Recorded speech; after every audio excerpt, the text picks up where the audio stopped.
YouTube feed is live. Also, if you could maybe text me, that's been really effective in the past. I'll give her just a second to do that. And Laura says we're live. All right. Well, hello, everybody, and welcome. Welcome to the May 20 meeting of the Board of the Valley Waldorf Education Association and the school we operate, which of course is Desert Marigold. I hope everybody is doing well and is healthy, and I'm well rested because we have quite a bit of an agenda tonight. But as you all know, we're meeting virtually because of the COVID-19 epidemic, and many of the restrictions are starting to ease, but at least for now, we'll get to meet virtually. It seems to be working well. The public is able to attend, and that's either by Zoom or by YouTube. As always, I'd ask everybody's patience if there are technology issues. Hopefully there are not. Let me just make sure though, you guys can hear me and see me okay? Nodding, okay, nodding, thumbs up, good sign. All right, so let me begin here. So my name is Matt Walker, I'm board president and also a parent of a student at DMS. Why don't we go through the opening verse and then we'll get started. And as we've done in the past, I'll just read the opening verse myself. The true aim of education is to awaken real powers of perception and judgment in relation to life and living. For only such an awakening can lead to true freedom. That's from Rudolf Steiner. All right. Can I ask the other board members to introduce themselves? Why don't we start with Gregory? Gregory Schneider. I'm board secretary and a parent of 2 kids at the school. Mr. Elling?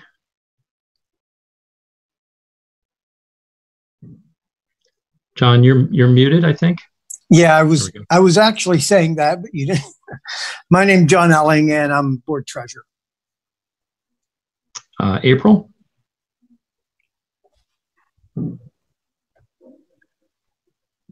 Uh-oh, April's video is frozen. No? Okay. April, want to introduce yourself? April Sauer, board member. And John Tanner. John Tanner, board member. Great. All right, thank you. So a quick preview, and then I'll touch on some meeting procedures. So a lot to cover tonight. Very excited about what we have on tap. I'll start with some board business updates and reminders, then the important task of interviewing board member applicants will followed by on that.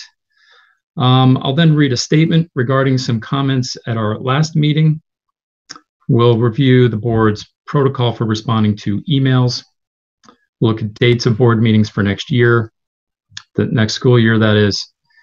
Budget and finance updates, some updates from the administration.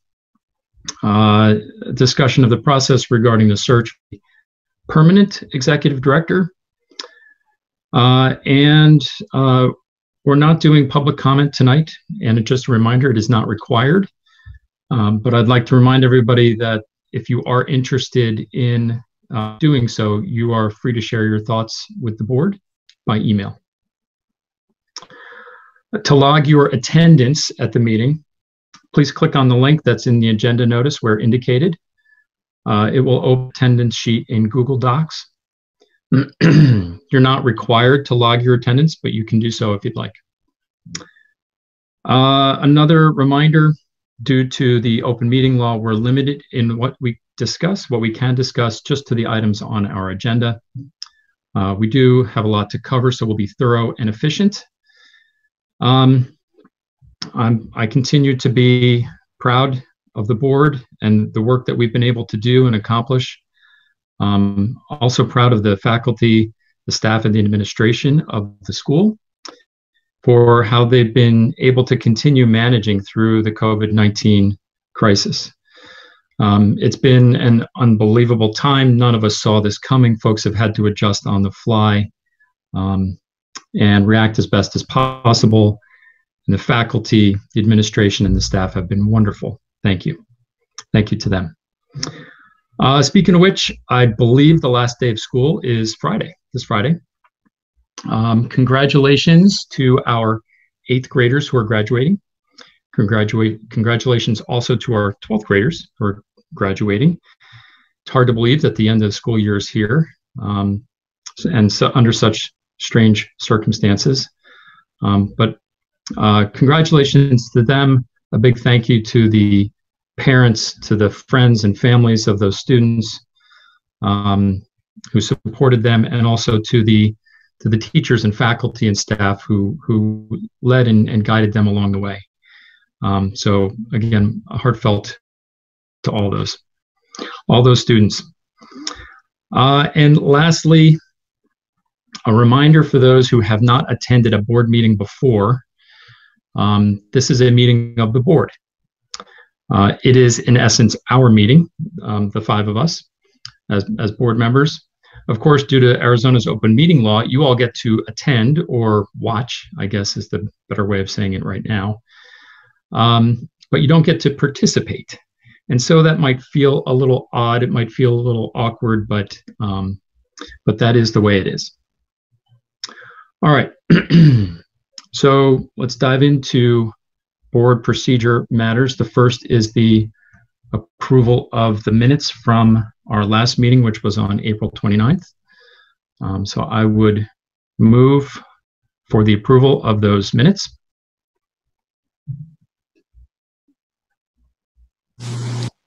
I'll move to approve the minutes of the last meeting. Second. All right. Any discussion?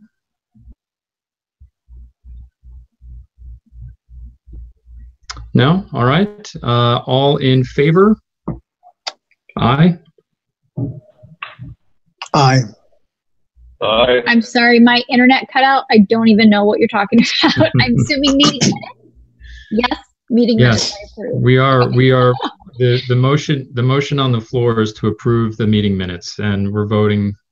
I'm voting Yes. aye. Aye. And I'll abstain. Abstain. Okay. Is that everybody? Did we get everybody there? It is. So Okay. it passes. All right. Thank you. Second is an announcement that board member Julie Haynes has resigned from the board, and that's why there's just 5 of us here tonight. Julie was on the board for about 5 months, and I'd like to thank her for her willingness to volunteer her time and energy to DMS's success, and for her efforts to be in service to the school. But like I said, she has resigned, and that's why you don't see her here tonight. So it's the 5 of us. Third, a reminder to parents in the community about the discourse that occurs here and expectations around behavior. So the board, as you might imagine, the board receives email. We receive quite a bit of email. I know Christy does as well. I know the faculty and staff and administration do as well. Many of the emails that we receive are thoughtful and well written and well presented. Many are polite and professional.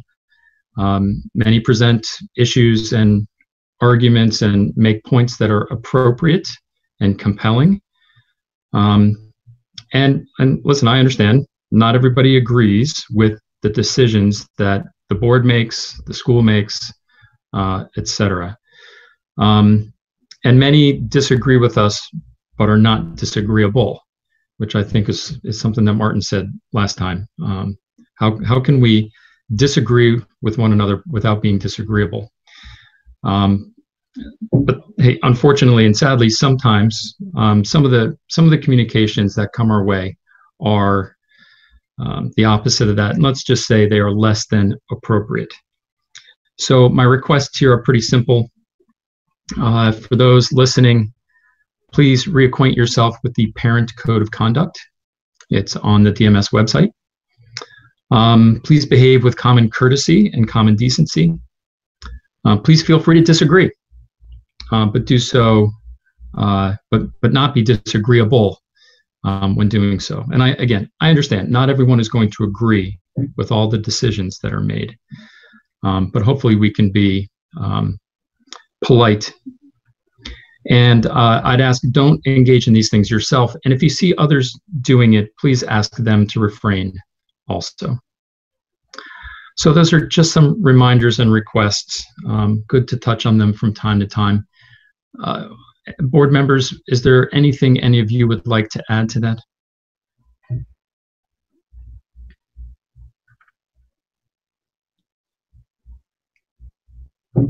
Okay, not hearing anything. All right. Unless there's anything else, let's move on to the first main order of the day, which is the board applicant interviews, part 2. So again, like I said last time, thank you to our 5 applicants, Harper Rose, Steve, Nathaniel, Jill, and Martin. I do recognize it is some amount of work to submit the application, to prepare for this meeting, to prepare for the interviews. There could be a little bit of stress involved because it's public, and it's a little bit of an unusual experience to be interviewed in public. So again, I appreciate you stepping forward. Also, would like to thank you for your support of DMS over the years. None of you is new to the school, and we know that DMS succeeds best when it has the support of its community, and you have been part of that community for some time. So the process tonight is we will be asking you guys follow-up questions from the last time.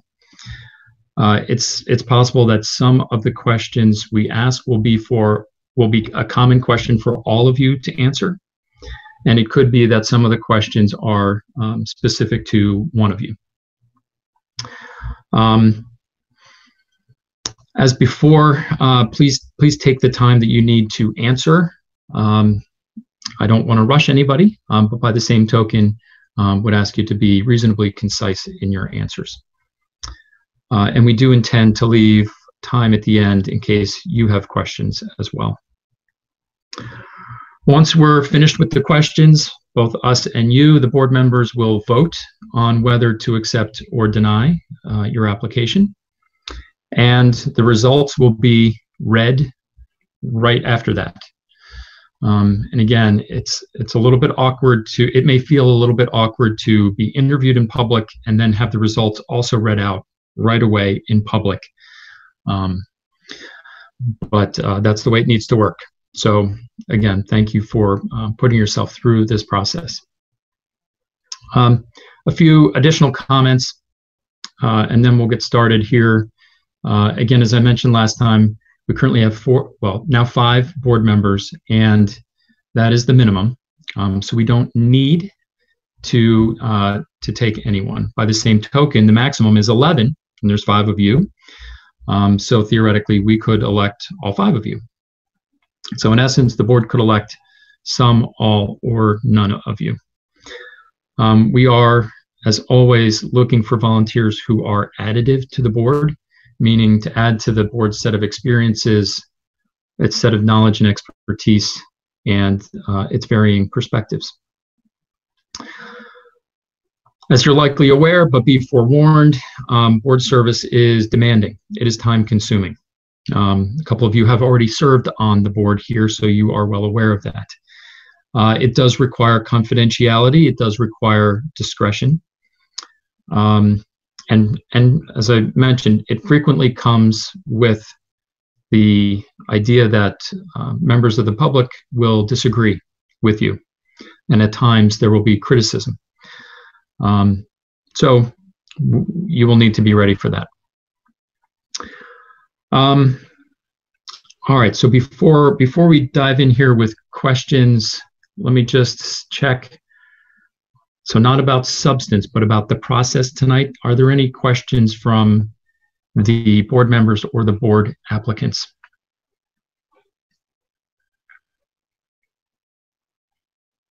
No? Good to go? All right. I'm just counting. Can we see everybody? Yes. Okay, good. All right, so let's get started here. Let me push this first out to the board members. Are there any of you that have a question for all of the applicants to answer? A common question, so not a specific question for a particular person. Okay. April, dive in. Okay. I would like to hear a success story from our school that you were involved in. How were you involved? How were you a part of the success? What happened? This is your moment to share with us how you have already been successful at our school. Ready, go. You may need to select somebody to go first, April. All right, Martin's the first one on my screen. I'm going to go with Martin. All right, so a number of years ago, when I was on the board, one of the things that I was able to do that I think was pretty successful was actually go back and take a look at our HR policies and work with the rest of the board and the executive director to completely rewrite those. And so Jill also participated in that, as did Julie Curtin and the executive director. So there was a lot of work that was done on that, and I think in the end, it worked out really well, especially around some of the procedures that we had for hiring. I think when they were used, they were actually very effective.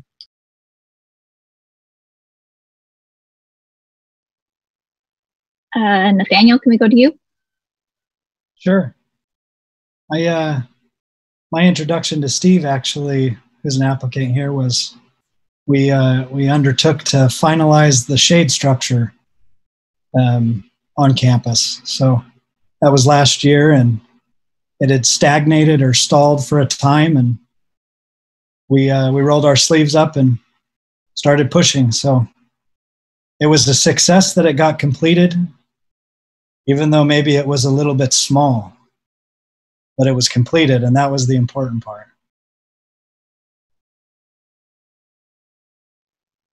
Harper? Many of you were probably here for this event, but back in November when we celebrated Martinmas, my class was able to assemble and outline a non-traditional lantern walk path this year, get it all done within a matter of a few hours, all hands on deck. And they worked really hard. We all worked really hard together, coordinating the work of the Romans in the play. And that was also carried out by the 7th grade. And their timing and their form was superb. And the whole evening was a very reverent, lovely experience that was further enhanced by the hard work that I oversaw and participated in to prepare this and execute it for the community. Not only did they put it together in that day, they took it all apart and had the entire campus cleaned up that night. So from beginning to end, we executed a very clean, very lovely event for the community.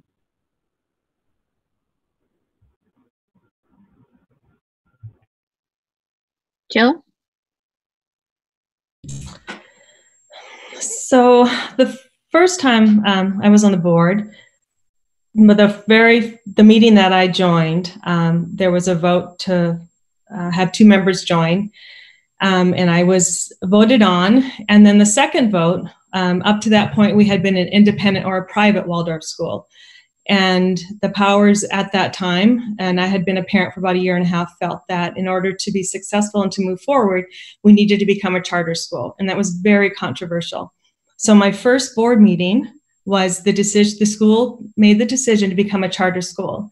And so that next year, I was a small part as a new board member, but nevertheless, a part on helping to shape what Desert Marigold would become. in writing that charter. And for those of you who don't know, a charter is a document. Imagine, a 3-inch binder that talks about all things that it means to be a school. And so I think it's testimony that the charter is still intact and still there. And I'm proud of that work. Thank you. Steve? This answer might be a little more whimsical than the last response, but when you asked that question, it's the first thing that came to mind, and it's a pretty good story. And a few years ago, some of you might know, we have a big to-do every year of setting up these medieval games at the school, and it's a massive undertaking, and there's so much thought and time that goes into all the behind-the-scenes efforts to make it happen. And one year, I think it was at the last day, at the highlight of the event, which is the thing that everybody speaks about, which is the mud pit. And a few hours before, I said, wait a minute, we actually forgot to fill the mud pit. And it was going to be trouble. So in a last second's notice, I called our local fire department. And I said, guys, I need you to fill up this mud pit with water in less than an hour, or else I'm going to be exiled from this campus. And lo and behold, they rolled the trucks and they filled that pit. And there was a round of applause and cheers. And it may be one of the best moments of my DMS experience. Like I said, maybe not as important, but just as, I think, equal in all terms of the experiences that we have for our students at the school. And memorable.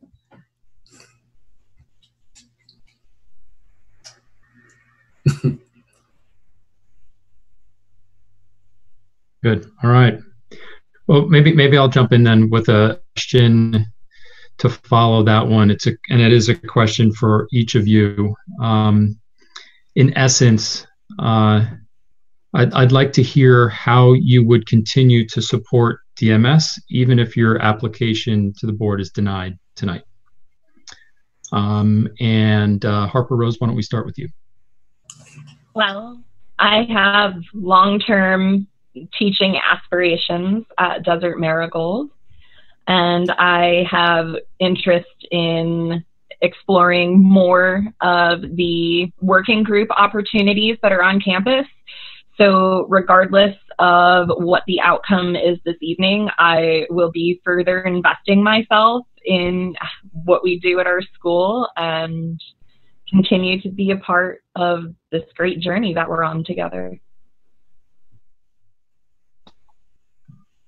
Nathaniel, how about you?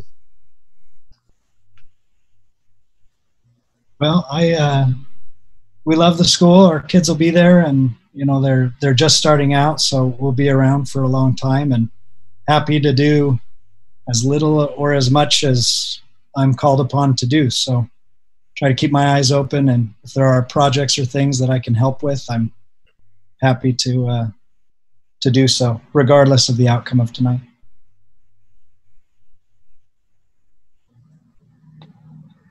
Jill?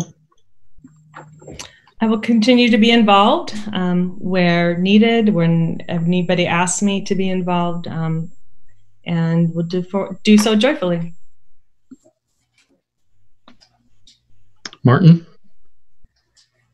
I will also, I'm involved in the background in a few smaller events, so I will continue being, labor where I can help. And I'd also be very interested in helping support some of the events, especially around anthroposophy on campus. And Steve? Mm-hmm. Matt, I've been with the school for quite some time, and I think I've been very much a team player over the years, and I've done anything and pretty much everything for the school, from my current job to leading plays and coordinating plays and all types of endeavors. So that's never going to end for me. Most likely, I feel like I've been kind of position to do that. So that'll continue as normal. You know, I'm here to support the staff and the faculty and the students, and that's never going to change. All right, I appreciate that. Other board members, what other questions do you guys have?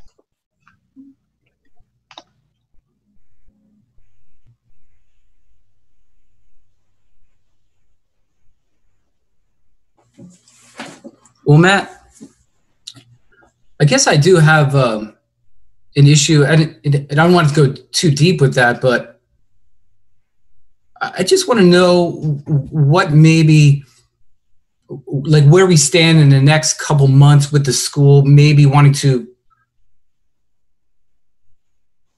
try to restart. Do we have some kind of idea what that might look like for our faculty and students? I know it might be a little early, but you know, do we have a sense of how that feels at the moment? Well, a couple things come to mind. One is we're going to talk about that, I think, a little later in the agenda. And really it's probably best saved until then. Okay. Because the person, you know, the folks most knowledgeable about that includes Christy for sure. Okay. So I'm, you know, I don't mean to deflect the answer, Steve, but I should defer until that part of the discussion. I understand it's on everybody's minds. Hey, what are we going to do? And, you know, for now, as it's hard, certain orders and restrictions have not been lifted yet, which makes it a bit of a challenge to plan. So I just appreciate your patience and everybody else's as we try to work through some of those things. You bet. Thanks, man. Appreciate that. No, thank you. Hang on. So I was actually, we will get to board applicant questions. I was wondering if board members have. Oh, my apologies. Questions. No worries. No worries. Mm-mm. I mean, I do have more, but I want to give the others a chance to weigh in here as well.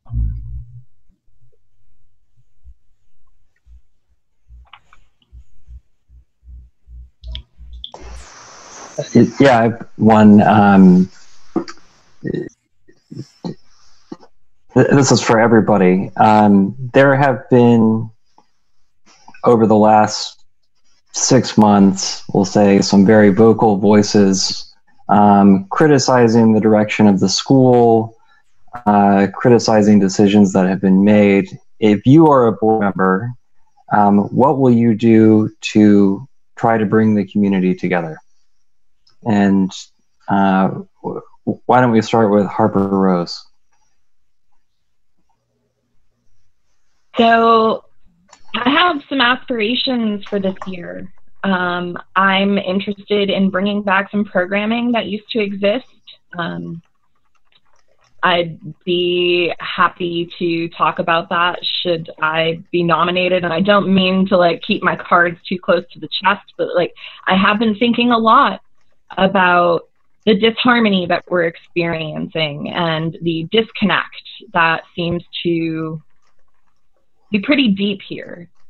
And I think a lot of it comes from the fact that there is a lot of fractured communication happening, that there are sects of people who communicate with each other regularly, and then the realms in between don't necessarily have that communication. An example would be like parent council communicating with faculty, or all of the realms working together on grander projects and having community involvement.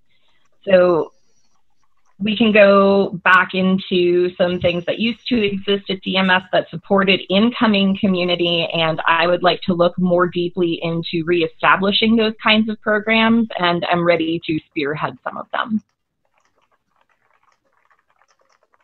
Thank you. Jill, why don't we turn to you now? Well, this is not the first time our community has had these types of issues. And in the past, and what I would hope to see in the future, is just an expansion of communication between the different realms. In the past, we've had to ask for outside help, outside facilitators during town hall meetings. That's been very successful. I agree with you, Harper, that there are different fractions, and the sooner that we can come together, because we all have the same wish. We want the students to be healthy and successful. And so just that nugget of truth alone can bring us together. We just have to find a new path. And I'm not afraid to ask for outside help to help us to get to where we all want to be. Thank you. Martin, what say you? It's going to be a version of the last two answers. So one of the things that I think is very important is that everyone needs to have an opportunity to speak and feel heard. And when you have a faculty that doesn't feel heard, and I mean really heard, then you have a lot of issues with your faculty. And it's the same way with the community. If the community doesn't feel heard, then they're going to just keep talking, and they're going to work to try and make their voices heard. So I would work very hard to make sure that everyone feels that their voices are heard. There's really, in my experience, going any other route is just going to make things worse in the end. So that is directly where I would go. Thank you. Nathaniel. Yeah, I just want to do everything that I can to help get things moving. You know, I think when things stagnate or when there's reasons why we can't act in certain ways, whether they're financial or otherwise, that when things stagnate, you start running into issues. So to me, it's having positive momentum and creating movement forward. You know, there's a lot of great people in the school, and there's a lot of great potential. And I just think if we can all gather together and just start forward momentum, so we don't get caught up in maybe yesterday's bad news or old issues or whatever. You know, obviously if they need to be resolve them, but really concentrate on tomorrow and the next day and moving forward is what I think. Thank you. And Steve.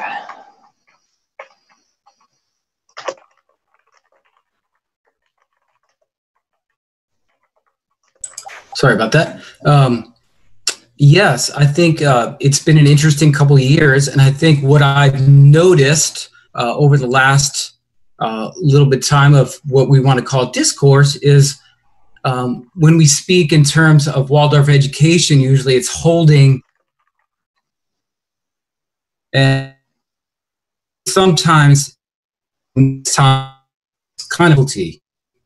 And I think if we can wrap our hands around that, then the rest to me is kind of a tear down. Everything else will kind of fall into place.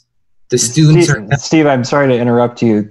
Yes. I don't know if anyone else had this issue, but you cut out for a little bit right at the beginning of what you said was the important thing we need to wrap our arms around. So if you could take us back to that key point. Yeah, thanks. Need to start my video again. You see me? Yes. Are we good? Anyway, sorry. To repeat, what I'm noticing is I think the faculty needs to be held in some regard that has kind of drifted away a little bit. And I think, they feel a little vulnerable. And with that vulnerability, I think the communication and the voices and wanting to be heard tend to want to fall apart, because we have to remember that is the lifeblood of our organization, faculty and our students.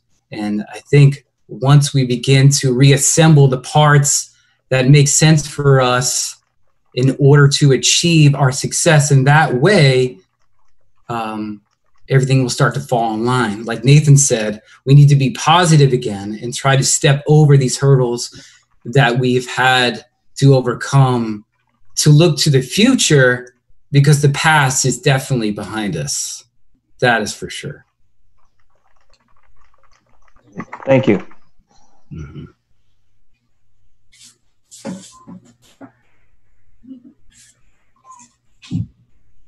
Good. Board members, still on board members here. Board members, any additional questions, either specific to a person or general to everyone?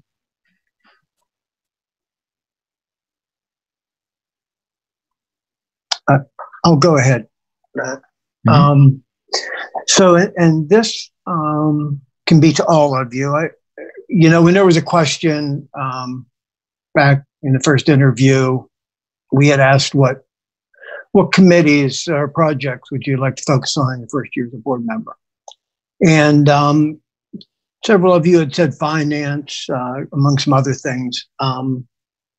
So, currently we had the good fortune of getting, this loan that we hope to get erased and have forgiven. And it's helped out our financial situation quite a bit. But one of the things we do struggle with as a school, because the materials that we have to get for the students to conduct the type of education that we do at the school often exceeds what we really can afford to spend on them. And so I'd like each of you to, share ideas that you would have with, what track the board could take to be able to help with community support on some different things with the school. And I guess, Nathaniel, will go with you first. I think my answer in that interview was including fundraising activities. And, to me, it's not about the size of the donation. It's about the consistency. It's a habit thing. And so I think we can do a lot more smaller activities where there's smaller amounts of money. And over time, incrementally, that's going to equate to a very large advantage for us. It's one thing to need $10,000 or $20,000 for a special project that, either the parent or teacher organizations or the board wants to engage in.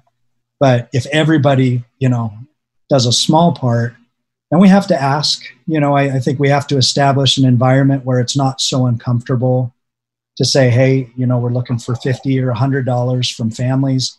We know that's hard, but the net benefit is that all of our children get lifted up, as part of that spend. So for me, it's maybe a little more novel of an approach to fundraising. There's nothing, I think it's within our community where all of this can happen.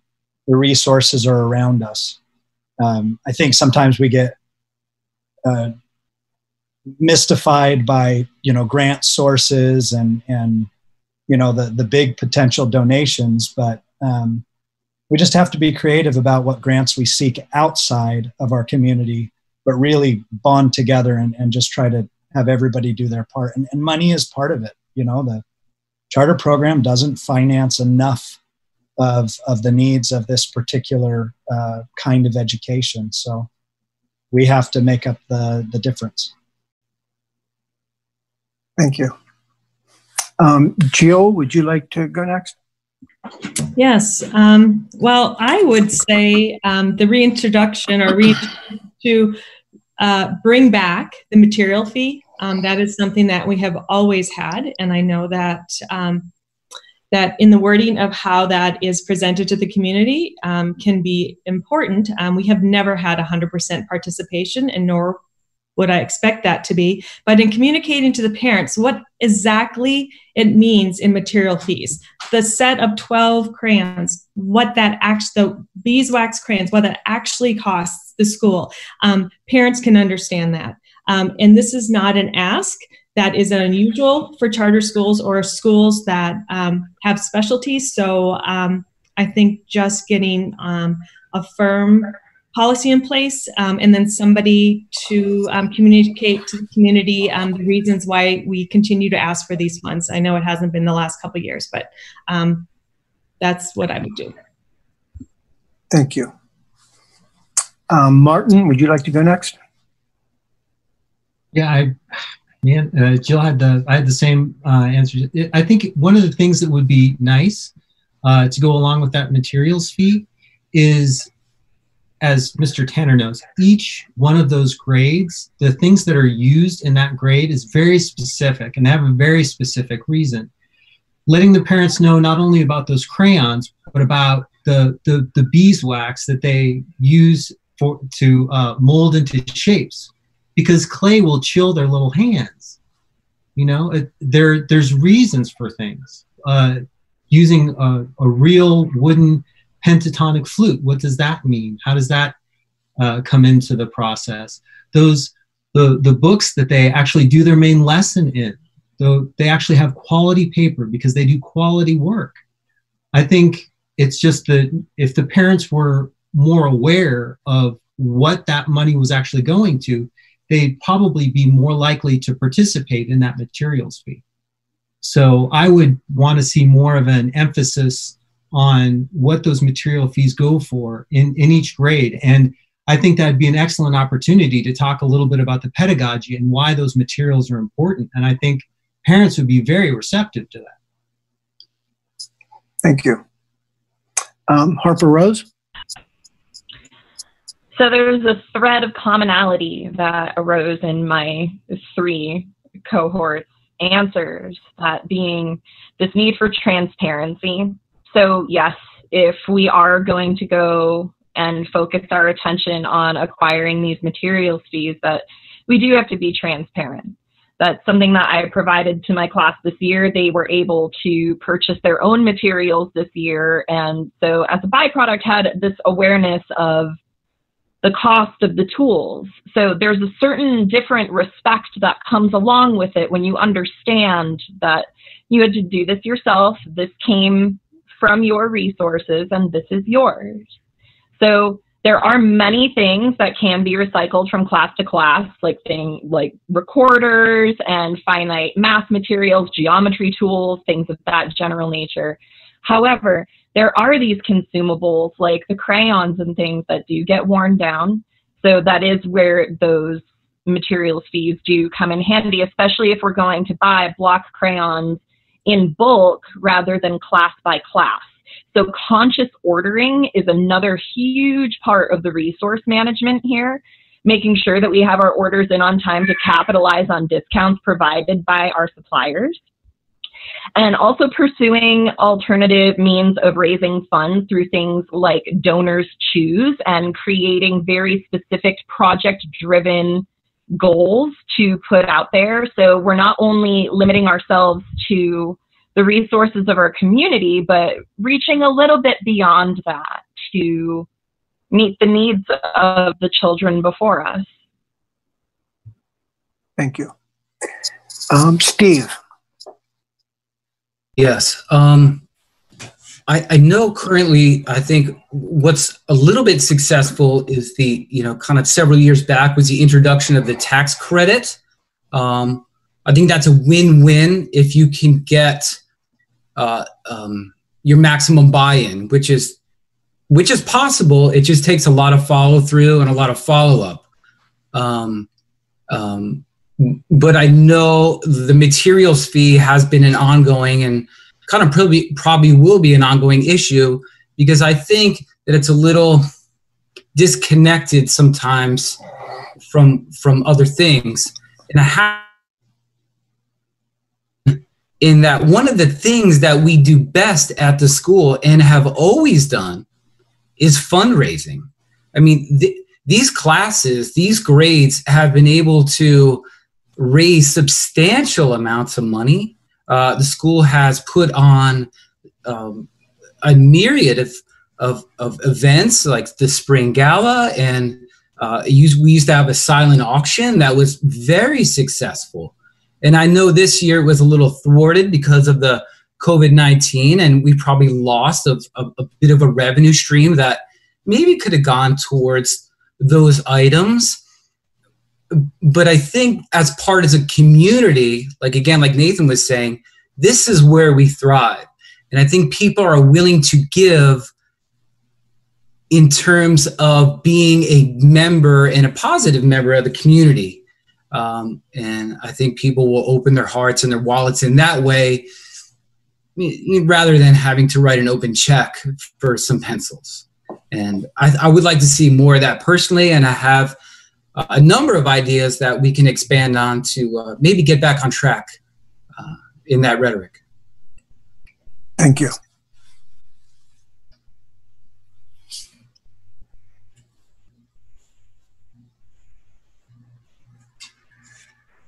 Good.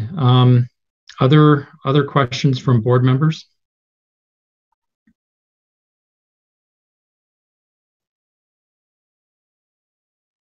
I have a couple, so I'll just jump in here. Nathaniel, at our last board meeting, you mentioned that you said you'd like the board to get back to governance. So I'd like to hear a little bit more about what you mean by that and what that might look like. Yeah, my understanding of the role of the board of directors is to set policy, but not even necessarily to dictate procedure. And in the case of the school currently, it's normally when the board exercises their role in the few ways that it normally does exercise its role, they hire and fire the executive director. And I think it's through the executive director that procedure, operations, things are run, and so I do feel like specifically if I were to tell people that I was dragging some baggage with me, onto the board, it's we've not had a fully empowered executive director in the last, little while. It's almost like Christy was asked to fulfill a role, but then there were some limitations set, and I think that's kind of a shame, knowing Christy. She absolutely has done wonders. And so to me, I think this looks a lot like us getting back to the executive director that we elect or hire is allowed to go and make the day-to-day decisions that they need to make to execute their role, And so I think that's one particular way. I would love education around board procedure, around Robert's rules of meeting management. I think all of us have good intentions and we want to help, but it's hard. We don't always know decorum or the rules or what can and can't be said, and so it's sometimes the very things that I think come across offensive aren't offense. They're not malicious. Maybe it's a form of ignorance, and we all need to work together to do better and all start pulling in the right direction. But I think the role of the board is to set policy and that's it. So.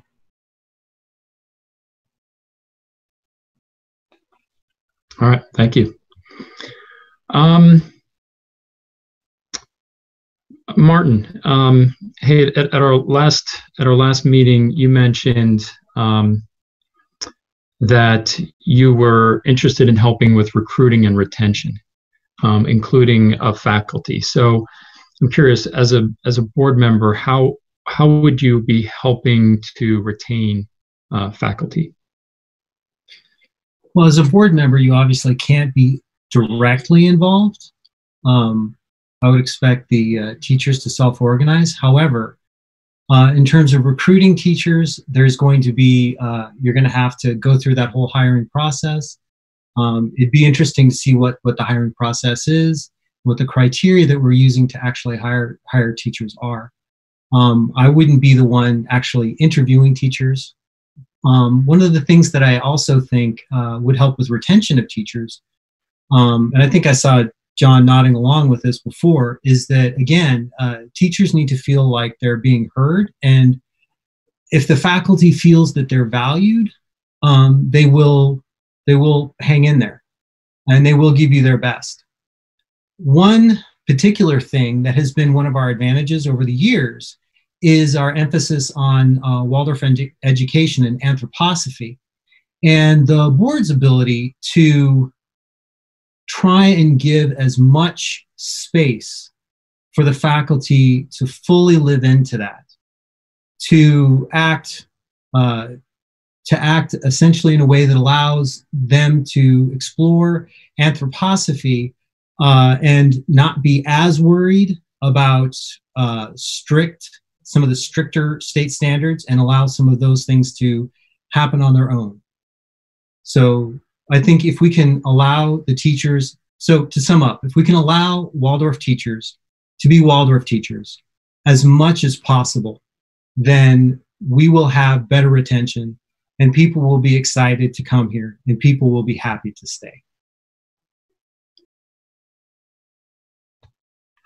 Thank you.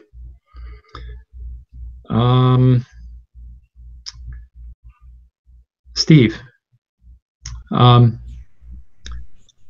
at our last meeting, you mentioned one of the ways you'd be helpful to the board was with respect to facilities and site matters, which of course is closely similar to your job. So what are some of the other ways that you would be helping the board beyond those types of site and facilities issues?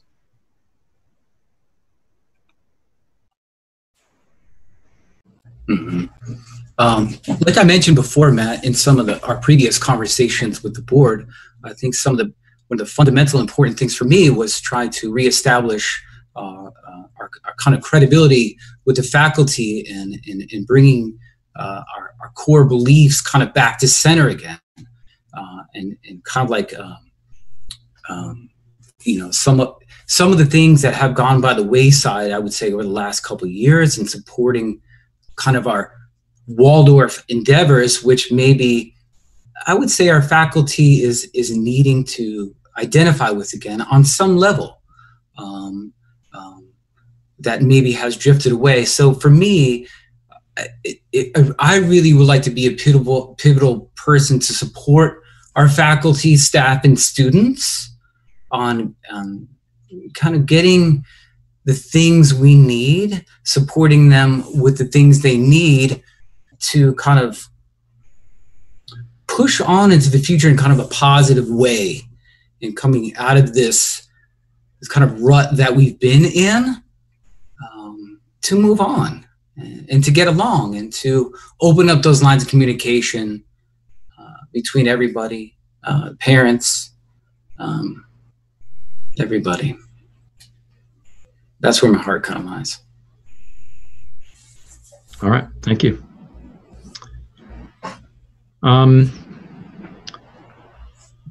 Jill, at our meeting last time, we asked everyone about their willingness to work with the board, and of course, everyone said yes, they would be willing to work with the board. But at our March 18th board meeting, which was just about 2 months ago, you submitted a public comment, which we read, and in it you said that board members lacked vision, and you asked each board member, except me, to step down immediately. So I'd like you to help me square those two things. On the one hand, saying, yes, you'd be willing to work with the board, but on the other hand, asking for everyone to resign. Fair question. I would say that March 18th meeting, I did mean what I said. I have seen the board since the first meeting I have attended in a couple of years in August, been stuck in a rut. There's been a tremendous amount of turnover. I know that there's a lot of big decisions that have to be made. Most importantly, the only position that you are able to fill, which is an executive director, which has yet to be filled. And wheel spinning. So in Jill's perfect world, that would have happened, but it didn't. And honestly, I didn't expect that it would. But what I hope that it does, and how I hope to see my ability to work with the board moving forward is that I know that a lot of the board members are new, and I think that bringing some history and some knowledge and some wherewithal and having been there, done that, can only be helpful to you. And that's what I hope to bring to the board at this time. All right, thank you. Nathaniel, again, at last meeting, it's all my questions are all beginning the same way. At last meeting, you mentioned that you thought the school could grow. Could you tell me a little bit more about that? Yeah, I think that when we elected to become a public charter, we changed the financial model of how our school's funded. And with, you know, some of the novel fundraising and some of the institutional mechanisms that exist that would allow us to raise additional funds, most of the money that keeps the school going and drives the success of the programs we have is through the public charter that we hold. And so we have a great opportunity, I think, to really scale. You know, there's some old business, you know, related experiences that I've had, and if you're not growing, what's happening? You're not typically just staying still. You're typically backsliding. And so to me, the opportunity may look like extensions, campuses, you know, really bringing Waldorf to the Phoenix metropolitan area. You know, we have large groups of people that are trying to get in at younger grades.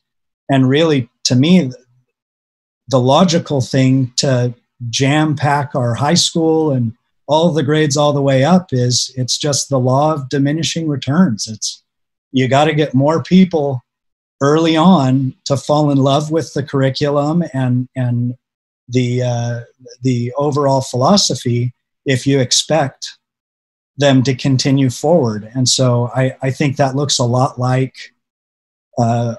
expansion. And I wouldn't say just one more campus. I would say I think there's probably room for 8, 10, 12. You know, it's we have a charter, and that charter doesn't have limitations in regards to that. So, and does that get wild to manage? Yeah, it's wild to manage that size of a thing. But I think we need to just do it. Let's go for it. So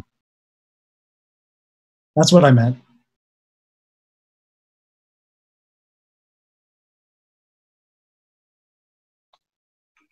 All right, thank you. Sorry, struggling with my mute button here. All right, board members, other questions?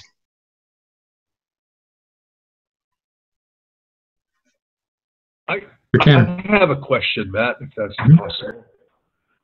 I'd like to hear from the candidates what they think Waldorf is.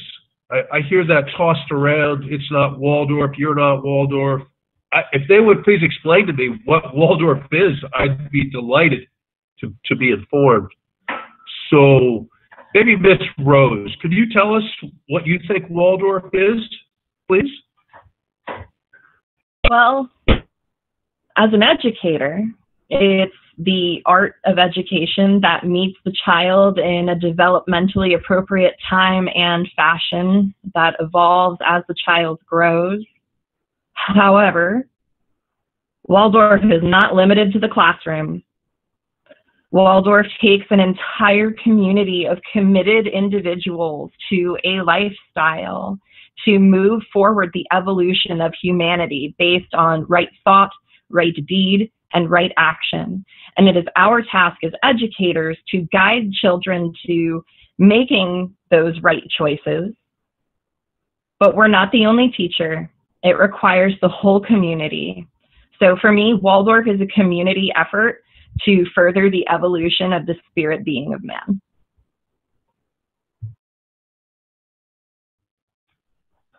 Thank you, Ms. Rose. Mr. Allen, would you like to answer the question, please? Sure. To me, it's about wholeness. You know, I look at the way other education mechanisms work, and it's maybe they focus on one area or the other, and there just isn't this comprehensive, holistic platform for children to grow naturally in. And so, to me, Waldorf offers this idea that there's, you know, without being cliche, it's the head, the hands, and the heart. You know, it's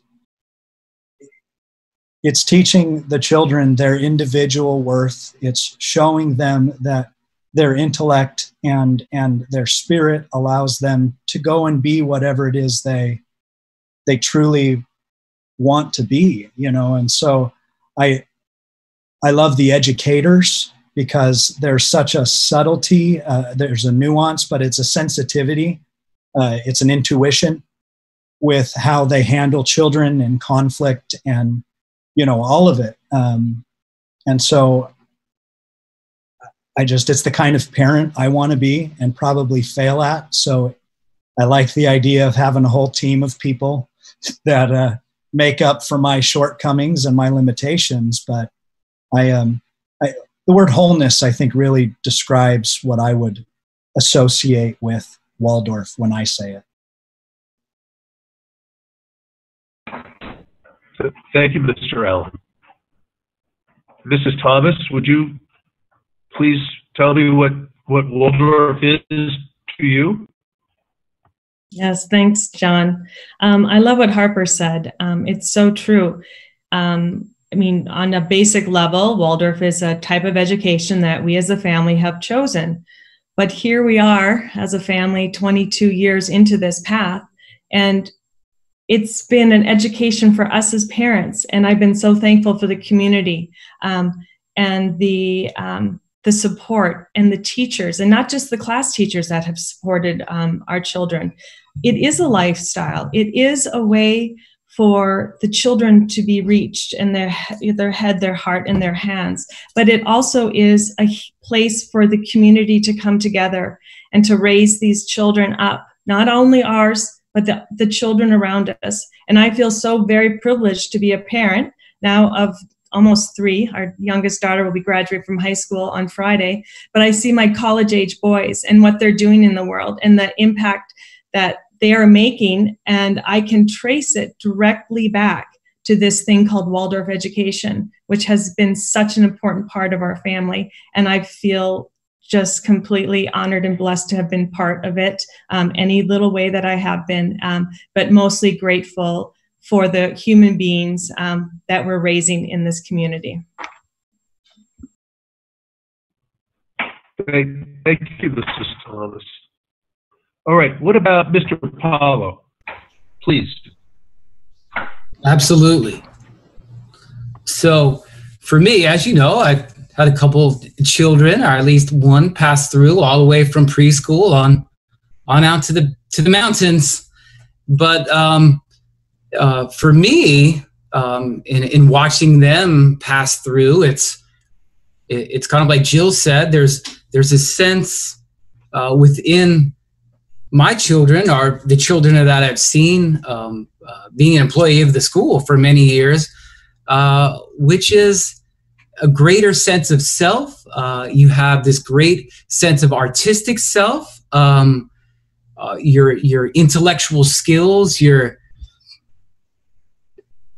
sense of being with other people, your communicative skills are all been honed kind of in a different way than, let's say, a traditional public school.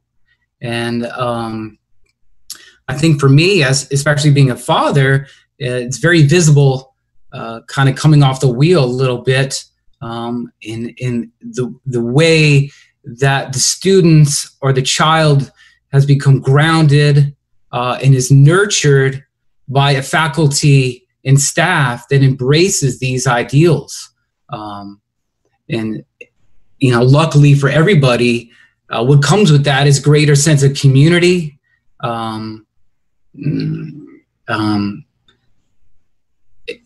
and it's just a wonderful thing. That's all I can say. It's kind of a slower paced environment where everybody can take a breath and take their time and not so be rushed to get through everything, but kind of be held to do their best and develop to be the individual that they need to be, I guess.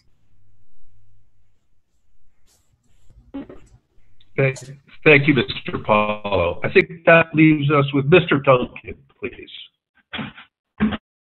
So I think, again, Harper Rose had the best, like, just straightforward answer to it. But I'm going to talk a little bit. I'm going to start from the perspective of a parent a little bit. So just coming into the program, one of the things I think that's very important about Waldorf and Waldorf education is the emphasis on the child as more than a test score. So many places in our society now, you're simply a score or a number. And in this curriculum, you're actually, a child. You get to be a child, which is amazingly important. And then the curriculum, as it's currently set out, allows the child to actually be a child. It allows the parents to invest in a teacher as a human being, as someone who's going to be in their child's life, instead of, just another teacher that we'll have another one next year. So I think the emphasis on the child as a whole being, and the emphasis on the investment not only in the child, but within the teacher and the parent community and the school as a whole, I think really differentiates a Waldorf education from other types of education.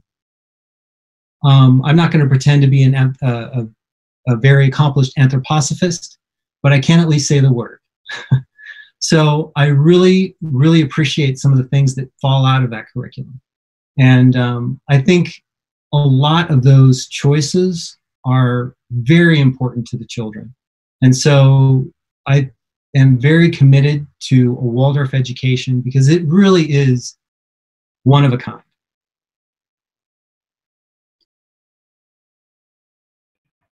Thank you, Mr. Duncan. I'm still troubled with when people say we're taking the Waldorf away. Can anybody tell me what that means? People running around, you're not Waldorf enough.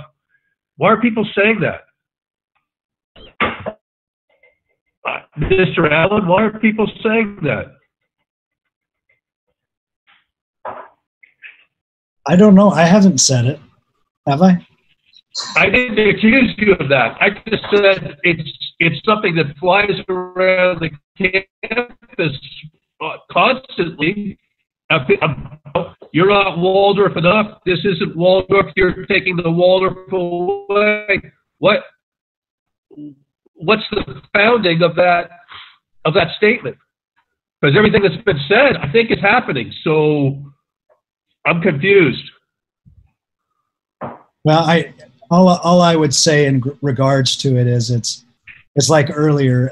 I would love to get education if I were on the board on how to be a good board member, and I do think that there's a lot of education work that could be done amongst our community on definitions, on expectations, on all of it.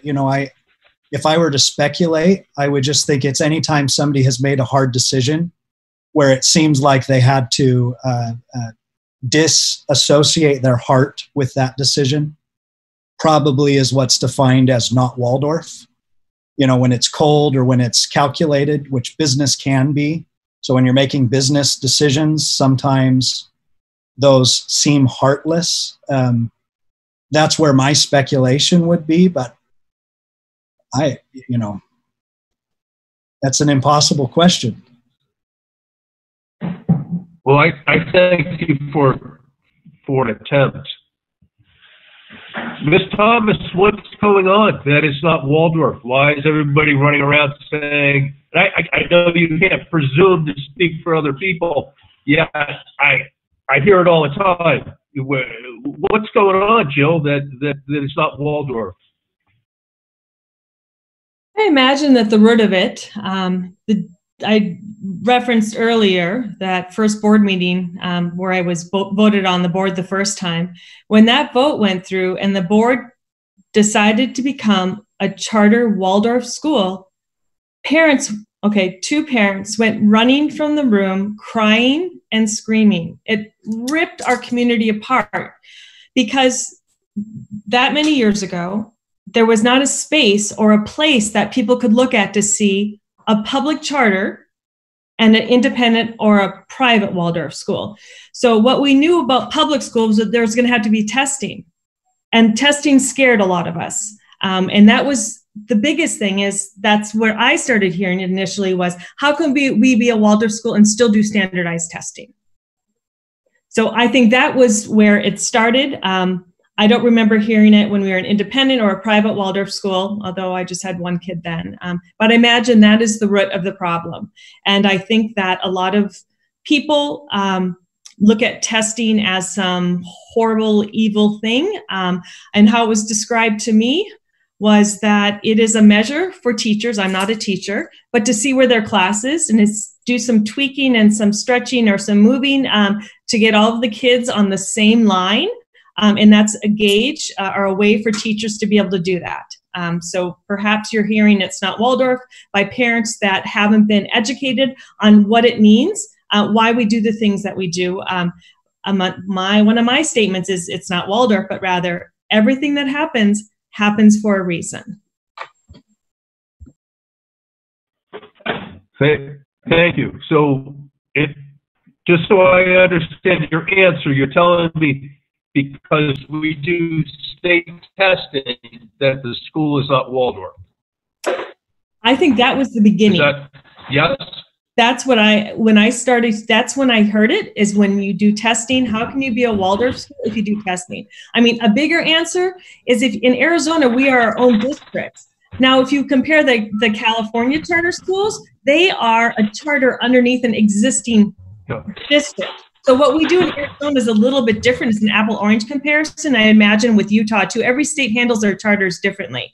But I can speak to what I've heard through the years at DMS, and I started hearing that when we decided to go from an independent or a private Waldorf school to a charter school, and with that came the testing, and that test, how can you be a Waldorf school if you're teaching to state standards that oftentimes don't align with what's happening in the classroom to meet those children at their developmental stage and age and grade level. So I'm to assume that was in 2002 when the school went off the private system to the charter system, that the school hasn't been Waldorf since 2002. No, that's not what I said. I don't believe. No, that's where I believe. That's where I think it started. That's when I started hearing that. Okay. I can see that. I believe that we have a Waldorf school, and the biggest concern that I have seen in my years at the school is around testing.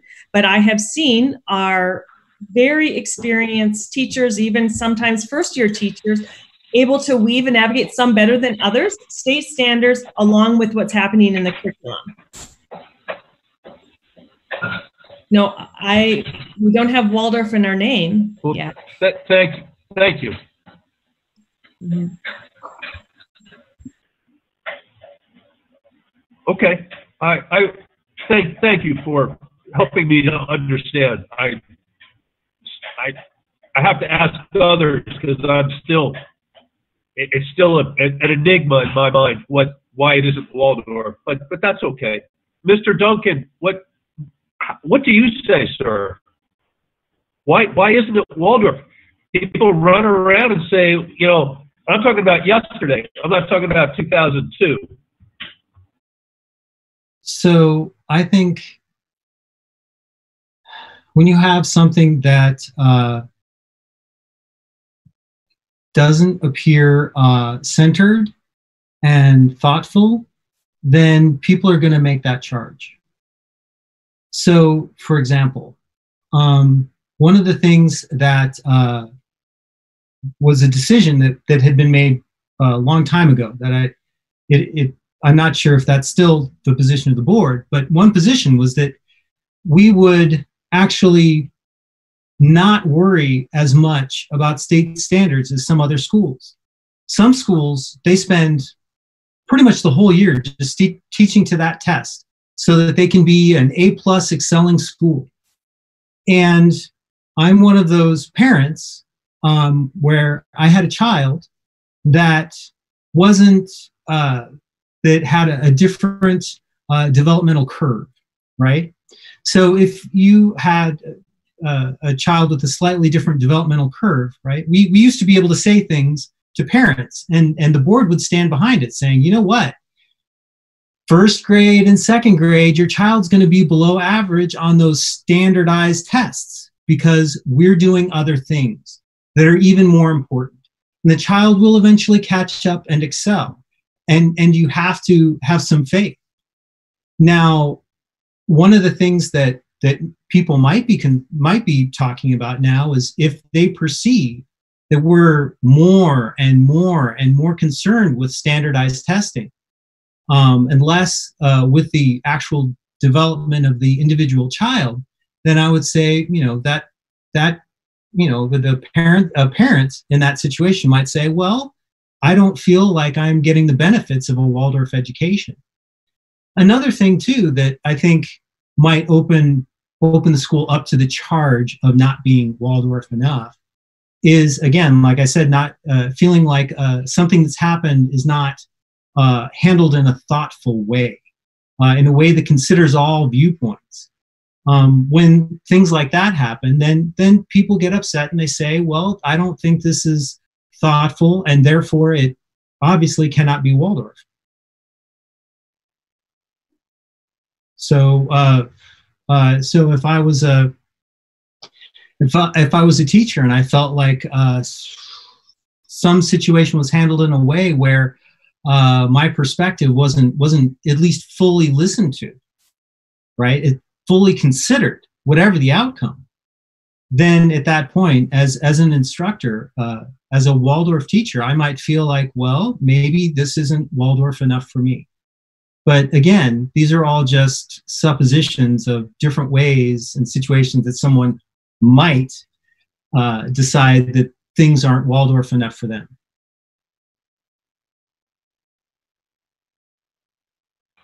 Thank you, sir. I guess that's the start. Mr. Paulo, why isn't it Waldorf? I hear it every day. You're not Waldorf, she's not Waldorf, it's not Waldorf. Is it because of the state testing? Well, to me, John, this is a pretty simple answer. And here's what I think. I think a couple of years ago, we had a former administration that was very, quote unquote, Waldorf heavy or pedagogically heavy. And that was the ruling force of the school. Unfortunately, that faction came under a fair amount of scrutiny, and that faction is no longer with the school. And so in with that became a myriad of other issues that we had to address. And one of them was business, because at the end of the day, the school's a business. Plain and simple. We had to weather some very serious storms to get to the point where we are now. And I think we have a different administration, and one that doesn't comply with people's certain Waldorf standards, if you will, of the past. And I think to some people looking in, it lacks a certain form and function and style that people had been used to, period, end of story. And I think we had to, again, solve some very serious issues. And we had to appoint some people to rectify those situations, because otherwise they were going to go nowhere. With that said, do we need to improve upon our standard? Absolutely. Do we need to change our rhetoric a little? Yes. But this will come in time when we have funding to maybe improve our classes, to improve on our dynamic, because we lost a lot of things because of this situation. It's not like we wanted to, but we had to give it up to survive. And that's exactly what happened. And to me, it's not an issue of state standards, because we've been dealing with this for over 10 years, so we're used to it. But I think, to me, this is exactly what happened. And I think we're learning from that. And like Nathan said before, you know, it's business and the other and the pedagogy. And I think it's time that we learn to find the common ground there, essentially. And I think that's when you speak in terms of we're not Waldorf anymore, this is what you're hearing, because it's been a change. A good one, because we came out of some serious issues, but there's always room for improvement. Thank you. Which takes us to Miss Rose. Do you have any ideas why it's not, people say things like it's not Waldorf? Can you help me? I'd like to try. But I think it comes back to the first question that you asked me. What is Waldorf? So when we went around this panel here, there were some seeds of similarity, but there were also these different perspectives on what Waldorf is. So I think that to go from parent to parent, colleague to colleague, we're all going to have these different answers. So those of us coming from a perspective of study, of a foundation study as well, with somebody who's deeply seated in anthroposophy, that there comes this different vantage point for an attempt at understanding. Because I'm not going to pretend that I understand absolutely everything that Steiner's ever said. But even in that, in reading his material, there needs to be this deeper understanding of who he was as an individual. So to take into account that he was a jokester, like he had a playful personality, really loved children. Like, you don't see that in these stoic photos, but you can see the laugh lines in his face. So to understand that dynamic of this man, you can go back into the lectures that were transcribed and then translated from German into English, that there's this humor that often gets overlooked. Steiner liked to make jokes. So if you're not aware of that, going in and trying to study any of the lectures that he gave could create for you this dogmatic perspective about any myriad of topics. So if you have this dogmatic relationship with this certain philosophy or this one particular pinpoint, and you have a teacher who either is or is not doing that, that could create some sort of, oh, well, that Mr. Tanner, he's not Waldorf enough, even though you've been here for over a decade, and I think you've proven your chops, but you're just a single example that I have before me. So as a teacher, I think that could be a seed of where it comes from, is these differing individuals and these personalities and these understandings of the indications set forth by this brilliant initiate. And some of it is maybe some misinformation, but I don't want to speculate too far to insinuate that I think any of these things about anybody. Well, thank you for helping to understand further. Matt, I don't want to take up the time of the board, so I've had my turn, so thank you for that, sir. Appreciate that. Thank you, John. All right, board members, any additional questions for our applicants? You can shake your heads if you don't have any other questions. Okay, all right. All right, board applicants. Time for a couple of questions here. Not trying to go on super long, but any questions that you have?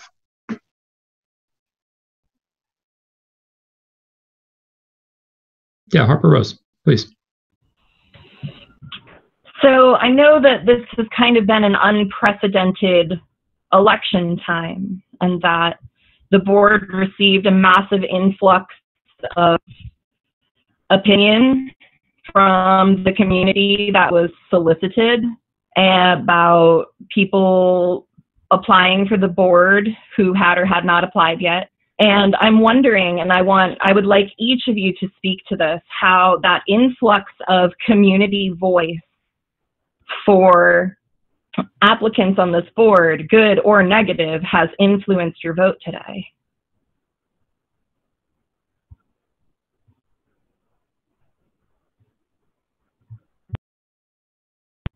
Oh, I suppose I have to call on you. I'm sorry. Speak to that. Sorry. Sure, that'd be great. So one thing that I do is I read through every single email that comes my way. I consider it regardless of who it is, my former opinions, whether I know them or not. I read it with an objective point of view. Beyond that, and the specifics of board applicants, I just read it with an objective eye. And then I go on and do my own research. I love facts. I spent a lot of time after people applied sitting in the office reading meeting minutes from meetings a long time ago. People talked to me, people sent me emails. I talked to people myself. I just gathered as much information as I could so that I could make an opinion based on facts and objectivity and just go from there. And could I hear from Mr. Schneider, please? Yeah. So two thoughts. One, like April, as an attorney, my day starts and ends with the facts. So that's what I'm always looking for. I spend a significant portion of my day on any given day reading between the lines to figure out what's really going on. The other piece of it is I'm a pretty strong believer in First Amendment, and that more speech is generally better because it helps suss out what's going on. As painful a process as that can be many times. So how has it influenced me, I think was your question. I'm not going to reveal anything ahead of our vote, but I'll just say that it was helpful to see the community so engaged and so thoughtful. It was not helpful in the sense that I think it brought out some voices that were looking to tear things down rather than build something, which is what I hope we're trying to do here as a board. But it's good to know that that sentiment is out there. So I guess it was helpful overall to hear from many different voices and to know who's a part of our community, what they're thinking, what they're looking for. And as with any big group of people, there were, as many different viewpoints as there were people who sent emails. Thank you. Could I hear from Mr. Elling, please? Yes, thank you for the question. Like the other two that have gone previous, I look at all the emails, I read all the emails. I understand that there are a lot of different opinions that come to us, and everybody has a right to their own opinion.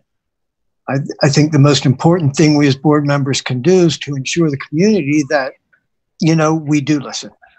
I think that's one of our biggest jobs, is to make sure we listen to the community and have, an ear for them. Obviously when I read some of the emails, some of them were, you could tell that the people, expressed their own thoughts and, and very eloquently in some places. And so those type of emails, you try to, put a little bit of weight on, because it's coming deep from in that person that they're writing about. But yeah, we have to give them a voice. So I can assure the people out there who are listening to this tonight and writing those letters to us that we do read them. And, we're here to listen. Thank you. Mr. Tanner, how did this influx of emails influence your vote this evening?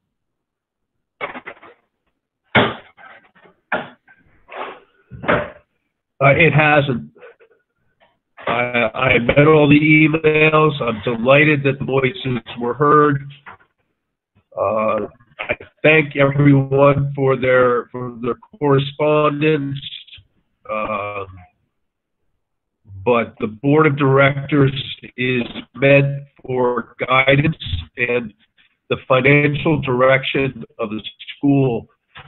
I think there are many, many opportunities for people to make contributions, and there's serious work to be done at this school, especially with COVID-19 on our hands and what's coming up ahead of us. And that's my answer. There's a lot of work to be done here. Thank you. Thank you.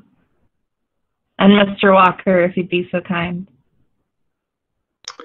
Yeah, sure. I think the main themes have been touched on already. I like to think that we'll come to our own conclusions and not be swayed by a particular of emails. And just a few reminders. When you put an email or a series of emails or a campaign or phone calls or whatever it is, you're going to find pretty quickly that not everyone agrees with you. So, the board did not get, 100% of the emails that came to us are in line in one way. So you wind up getting a great deal of different, some that agree, some that don't. And so I think that was educational. Also, I tried to pay particular attention to who the emails were coming from. And it was an interesting cross-section of alumni, faculty, and parents of former students, and not as many parents of students as I might have expected. But again, those are things we pay attention to. Always glad to hear what people have to say. And it just means, because we got emails all over the place, not everyone is going to agree with the decisions we make later tonight. I appreciate all of you giving me your time and your thoughts and your integrity this evening. And regardless of how it unfolds, it has been a pleasure to go through this process with you. Thank you. Any other questions from our applicants? Seeing some shaking heads. No? Okay. All right. Well, that, I think, brings us to the end of this part of the process. Gregory, can you walk us through the voting process? Sure. So I have distributed to the board members a ballot that I sent by email just shortly before the meeting started. Did everybody get that email and know what I'm talking about? Yep, nodding heads. Yep, okay, great.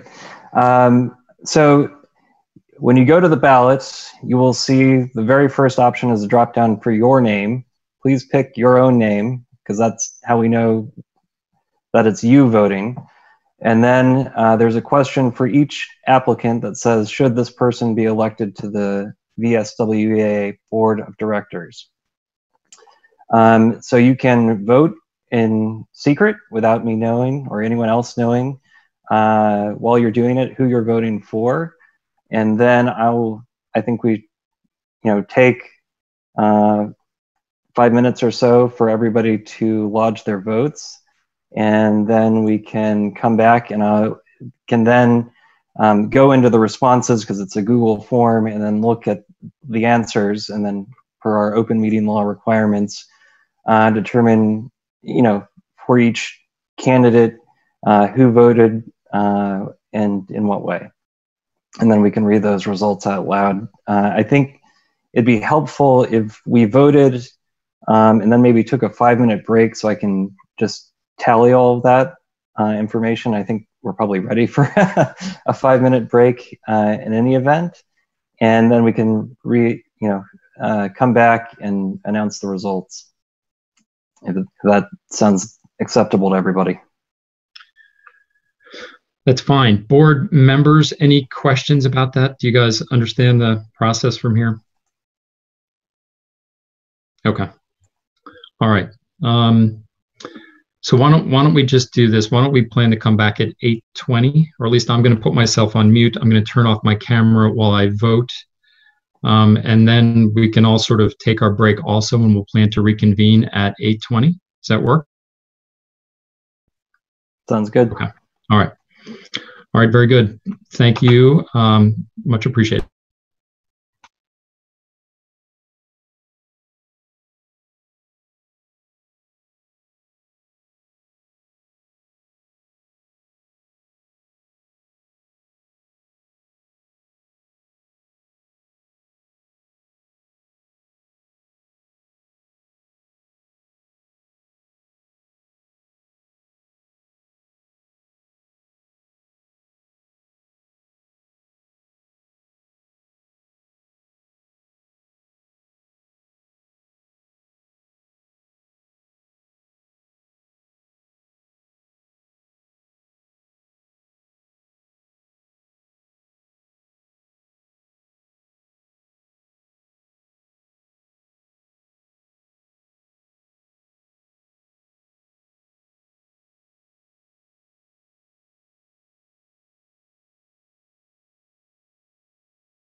I'll give Mr. Tanner another moment to come back on. Or Mr. Tanner, if you can hear us, there we go. Okay, back on video. Gregory, then, have you had time to tabulate results? I have, and I'm ready to announce them if we're ready to proceed. Yep, I think we are, right? All of us are here. Yep. 2, 3, 4, 5. 1, 2, 3, 4, 5. Yep. Okay. Thank you. Please go ahead, Gregory. Okay. So I believe I did this alphabetically. So the first, by first name. So the first candidate, Harper Rose Harris. All 5 current board members voted no to elect her to the board. So she will not be elected to the board. Second person is Jill Thomas. Again, all 5 current board members voted no. So Ms. Thomas will not be elected to the board of directors. Martin Duncan was the next one on the list. Again, all 5 current board of directors voted no, so Mr. Duncan will not be elected to the board of directors. Next candidate was Nathaniel Allen. This time, all 5 current board of directors voted to elect Mr. Allen to the board. So Mr. Allen will become a new board member. And then the last candidate, Steve Paulo. This time, 4 board members voted no, that he should not be elected a board member. Those are myself, Matt Walker, John Elling, and April Sauer. And Mr. Tanner voted in favor of Mr. Paulo. Unfortunately, that's 4-1, and Mr. Paulo will not be elected to the board of directors. So those are the results. I share Matt's comments and thanking you all for your time and your lengthy participation in these proceedings. It was helpful to us to hear from you, all of you, and I hope all of you who are not going to be board members will continue to support the school in the many ways that you have in the past. Oh, thank you. Yeah, I would echo that. Thank you, Gregory. And of course, we did ask, and there are many ways to help the school and support the school beyond board membership. And I hope that you all continue to do so. You've been and remain, I hope, wonderful supporters of the school. And I'd like to also thank you for treating this entire process with respect and grace. And I hope that you feel the same, that you were treated that way through the process as well. So thank you. I suppose I should ask the 4 applicants who were declined to please go ahead and leave the meeting as participants. You can remain as attendees, or you can, if you go back to the agenda notice, you can join the meeting that way. And Nathaniel, I'd ask you to hang out just as you are. All right. All right. Just waiting on Mr. Paulo.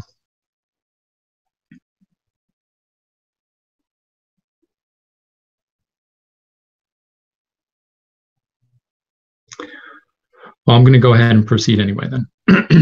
All right, so Nathaniel, welcome. It's a pleasure to have you aboard, and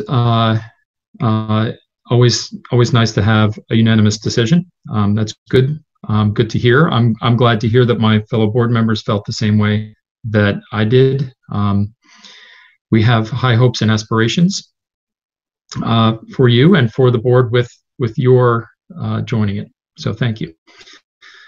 And hopefully you have set aside time in your evening because we have a long way to go still tonight. But I do want to check in with the other board members on this. I went back and looked.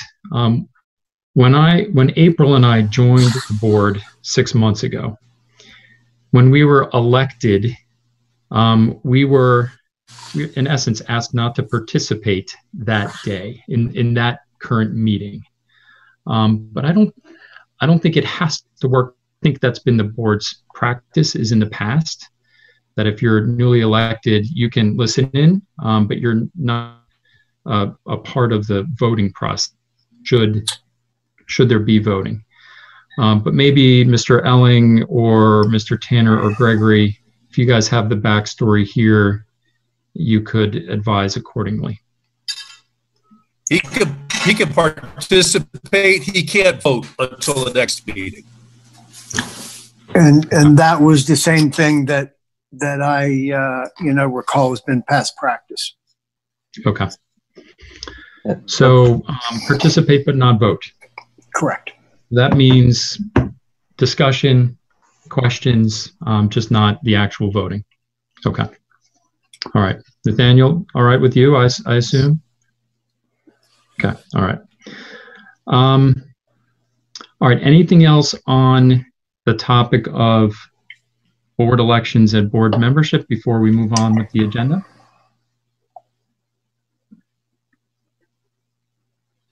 All right. Hearing none, we're going to move on.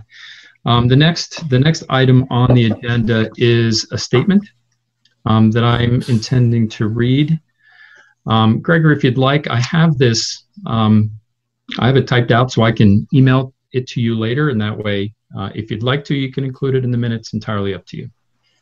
I'd be happy to take a break from typing. Yes, exactly. Yeah. Carry on. Because it'll take me a few minutes to read it. But I do have a statement to read. As I mentioned, it's one that I have written. I'm not intending for there to be discussion, but during the board's April 29 meeting, which is our last meeting, a board member who has since resigned from the board made a number of statements that were inaccurate and perhaps misinformed. So I'm not going to repeat those comments, but in reading this statement, I'd like to correct the record and reiterate the board's support for some of the truly important and beneficial work that has occurred, especially over the past 18 months. I would also like to acknowledge that I could have, and in hindsight, should have stepped in to cut off these comments from this board member while they were occurring. But I didn't interrupt this person's comments, and for that, I apologize. I should have. And for this statement, I will focus on two areas in particular. One is the Leadership and Development Council, or LDC, and the other is what's called the 301 Committee. And I will stick to the facts of what occurred, not personal opinions or assumptions. And here's the statement. Regarding the Leadership and Development Council, or LDC, I'd like to remind everyone of the background here. And in my efforts to be brief, I suspect that I will gloss over other facts and not mention every detail. But I'll begin about 2 years ago when the prior executive director of DMS separated from the school. Fact, in the wake of the departure of DMS's prior executive director and how DMS had been run under his leadership, and to address several issues that needed attention, the board created the Transition Planning Work Group. Mr. Elling, just FYI, you're not muted. You may want to be.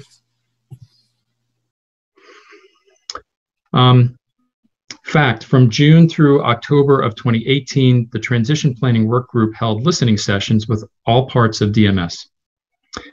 They interviewed faculty from all the realms, including the specialty teachers. They interviewed staff and classroom assistants. They interviewed members of the administration, and they interviewed members of the community.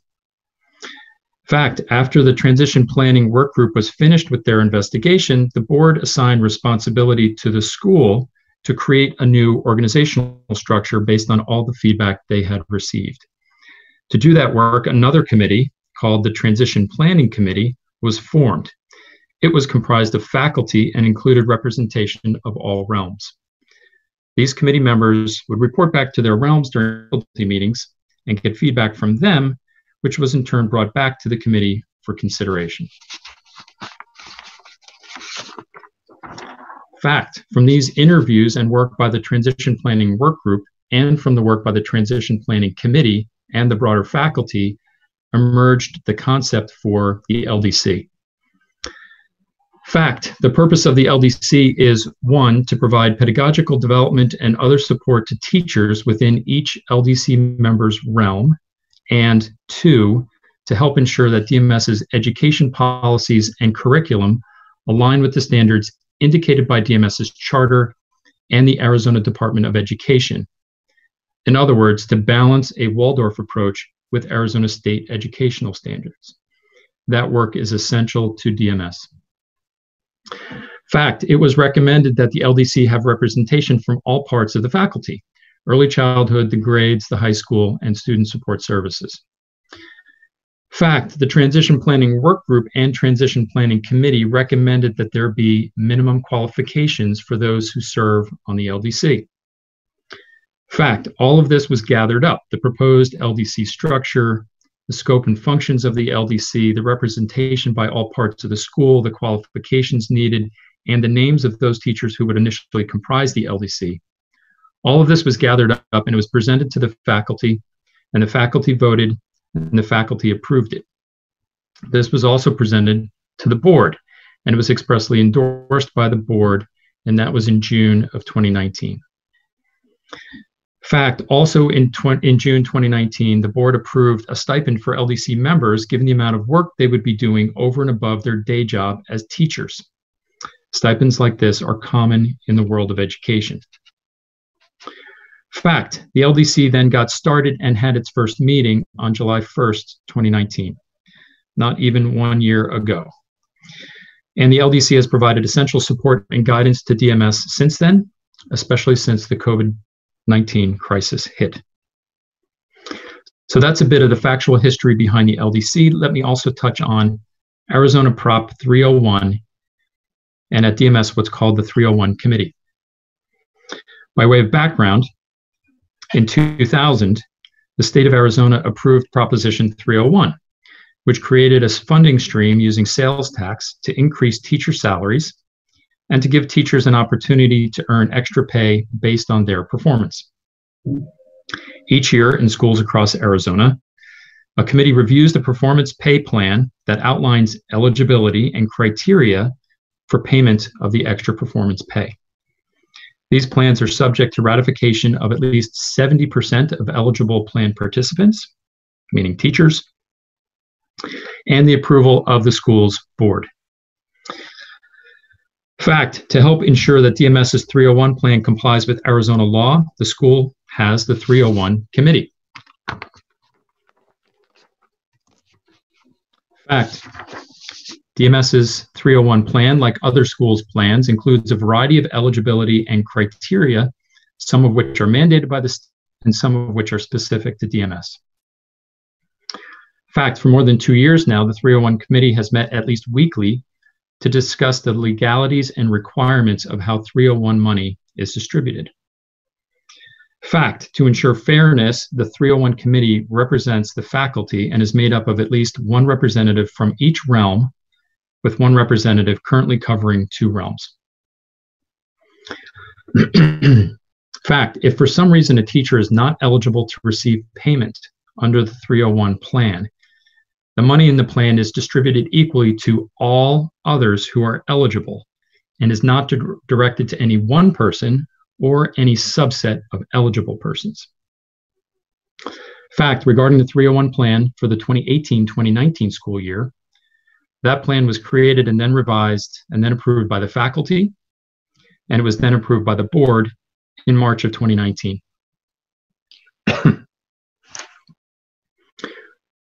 Fact, regarding the 301 plan for the 2019-2020 school year, that plan was approved by the faculty and then approved by the board in May of 2019. Fact, the 301 plan now in place at DMS is in full compliance with state law. So that concludes my statement and correction of the record with respect to some of the inaccurate and misleading comments regarding the LDC and the 301 Committee. which were made at the last board meeting. A lot of work by a lot of people, teachers, board members, administration, members of the community, went into the creation of these two essential committees at DMS, namely the LDC and the 301 committee. I'm grateful for their hard work and their ongoing commitment to DMS and its students. They are essential to DMS's ongoing success. All right, thank you for that, team, and that is the end of the statement. Let's move on to the board's protocol for responding to emails sent to the board. It's come up a couple of times already in today's meeting. We receive email from the community from various parts. And I think in the past, the board has had a specific protocol or set of expectations about who would respond on behalf of the board and how quickly and to what type of emails. And so I don't know that we have one in place today, and what that has resulted in is me sending a lot of those, if not all of those emails. And candidly, I need a little help. So I'm open to thoughts and suggestions. What do you guys want to do here? I can contribute a little history, which is that typically we had picked one person to take the lead on responding to those emails. Jessica did it for a while. Clayton took it over for a while. I believe before that, Julie was doing it for a while. And then I think Heather Huntelman was also the point person on that for a time. I tend to agree with you. The volume of emails that we get tends to be pretty overwhelming for one person. But I don't know the best way that we can divvy it up to different people and still be consistent in how we're responding.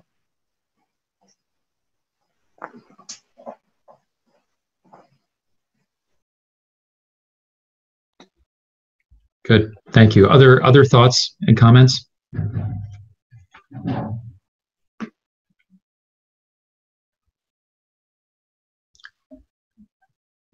April, anything to add here?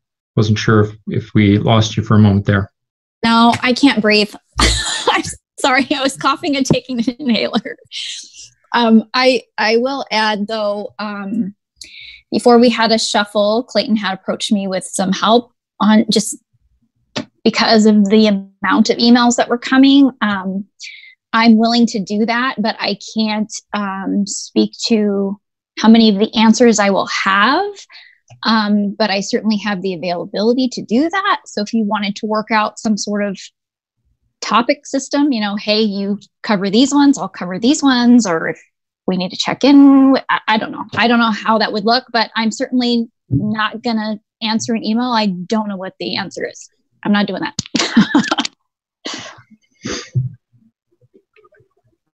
No, and it's, you know, some emails clearly call for a response, and others, it seems as though someone is simply expressing their opinions and not really requesting a response. It can be a little hard to tell sometimes. How about timing? What's a fair 48 hours? Is that two business days? Like what's it been in the past? Do you know, Gregory? I think it's been, we've tried to get back to people within a couple of days. And, you know, that's more feasible at some times than it is at others. And we also, for a while, we were doing a thing where we would distribute the proposed response to the entire board and, you know, say, if anybody has any comments, please let me know. That was good in the sense that we had multiple eyes looking at things before they went out. But I think it was bad in the sense that it was very cumbersome and, you know, could really delay actually getting people responses. I'm wondering if a happy medium might be having one person, maybe it's April, who takes the first stab at a response and passes it on maybe to you, Matt, for a final look, and then sending it out on behalf of the board. That might work, and my guess is April, pretty quickly, I think you'd pick up, what appropriate responses are, or if we don't know, you'd respond by saying, "I'm not sure. We'll look into it and get back to you." Nathaniel, did you have a thought there? I don't know the nature of all the emails, but having some sort of filter system and flagging system, maybe they're not even board appropriate, maybe they're operationally appropriate. 48 hours is fast for a volunteer board. So to me, it would be set the expectation that it's going to take more time than that, so that no one is overly or unnecessarily burdened by someone else's urgency that isn't necessarily board urgency. Yeah, and at times things come in over the weekend, there's other things going on in life at times that makes it really difficult to zero in on these things. Well,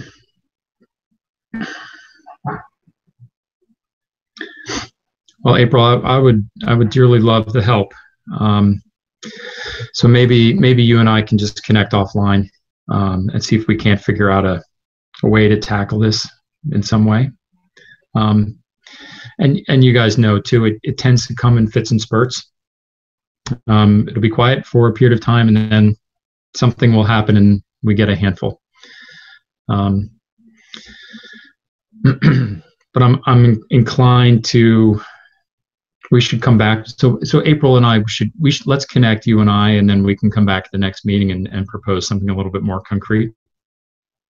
Does that make sense? Okay. All right.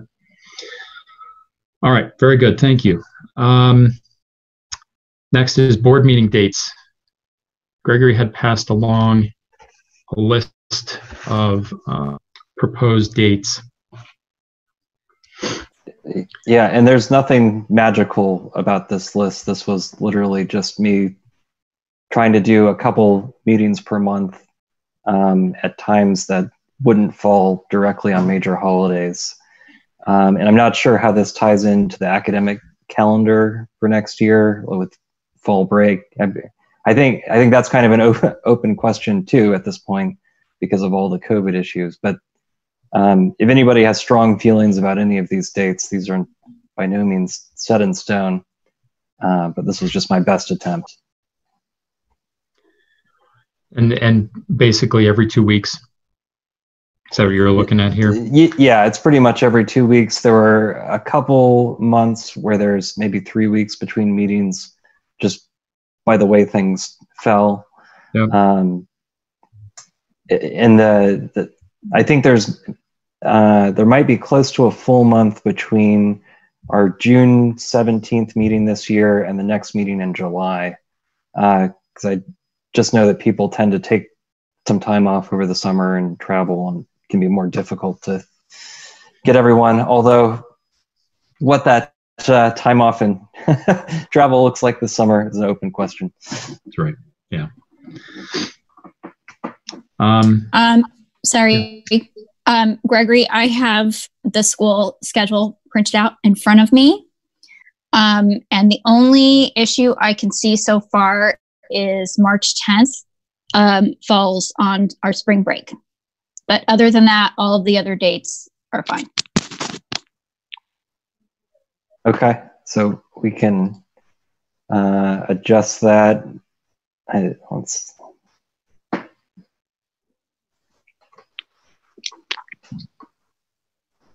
So that would put us, looks like if we did March 3rd instead of March 10th, that would put us at about 2 weeks, from the prior date and the next date. Yeah, and the two dates that were listed, the 10th and the 17th, are 2 weeks right in a row anyway. So yeah, I'm not sure what happened. That makes sense to do. You probably meant to put the 3rd. And it was just a typo. But yeah, so March 3rd and March the 17th for that month.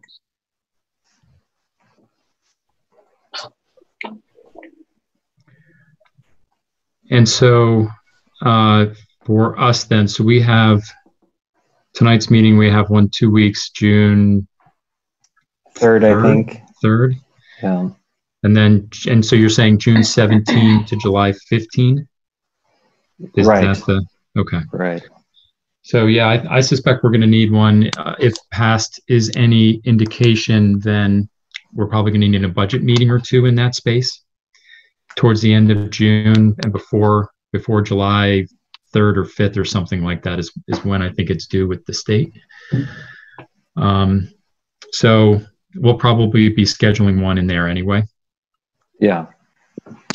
Okay. All right. Good. All right. All right. So I'll throw these dates up on the website for the next academic year, so we can. That's great. People can see it and know what to expect. Appreciate that. Thank you, Gregory. Thanks for being ahead of the game here. All right. I believe that brings us to budget and finance. And what I thought we might be able to do is start with the Prop 301 item. And for that, we would invite Megan Kelsey into the meeting. Christy, if you want, you should feel free also to join. Up to you if you'd like to do that. But Megan, there she is. Hey, Megan. Thank you for joining us. And everyone should have received the 301 plan for next year. Gregory, I'm mindful that Nathaniel probably has none of this material. I don't know if you're able to forward it to him or not, but that might be, if you're able to, that might be helpful. Yeah. Just know, Nathaniel, your confidentiality obligations began 20 minutes ago. Yeah. You'll be getting an email from me in about. Okay. All right. So a reminder, well, in my statement, I talked quite a bit about the 301, Prop 301 under Arizona state law. I talked about the 301 committee. I talked a little bit about the 301 plan. Megan is joining us because, well, I'll let Megan handle it from here. Megan, why don't you take it from here and walk us through what you need. Okay, so we are just bringing the 301 plan to the board to ratify, which we will do every year. So we're supposed to have a faculty vote every year, and 2 days ago on the 18th, we had that vote just to get the required 70% approval by all the faculty. So we ended up getting 91% approval. So we're good to go on our end. So we're just bringing this plan to you, which hopefully you all received by email, so that you can just approve it and ratify it for us for the next, the 2021 school year. And just real quick, this document is pretty similar to the one that we had last year. Last year was the one where we had many, many changes. So this one, there are changes, but they're not as great as the previous year. So if you have the document in front of you, I'll just highlight a couple of the changes. And it's really just in the front matter that we added a little bit of language for clarity. We're still asking that you have a highly qualified status, a Bachelor of Arts or Science, and that you pass the AEPA or the NES exam, depending on grades or high school. Those expectations are different. And then we're asking that you, instead of saying you teach 10 classes a week, we thought that was a little unclear. So we're changing the language to you are teaching either full-time or no less than a 50% FTE status for 34 to 36 weeks. And then if you are at 50% or less than full-time, less than 1.0 FTE, you will get a payout that is equivalent to that. So you wouldn't get 100% of the 301, which is standard. All schools will do that. And then the other thing we added, 2 more things, was if you exceed 10 absences, you will not qualify, which is in essence, if you're breaching your contract and you're out more days than you're allowed, then you won't qualify. And then the last one was if you're on a PIP or a personal improvement plan, you at the date of submission, then you will not qualify. And that was in the previous document. It was just worded differently. So again, we're just wording things a little differently. There are minor changes in the 301 points chart on the next page, but those don't necessarily need board approval. We can approve those with the permission of the executive director throughout the school year. And that's it. And if I may just add on to that, just for clarity, those who voted and we received the, I think Megan said 91% of the vote, those were teachers who were eligible to vote based on meeting the eligibility requirements for the 1920 plan.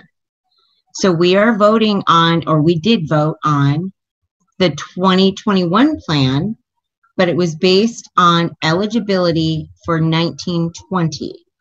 So we obtained above the 70% that is required.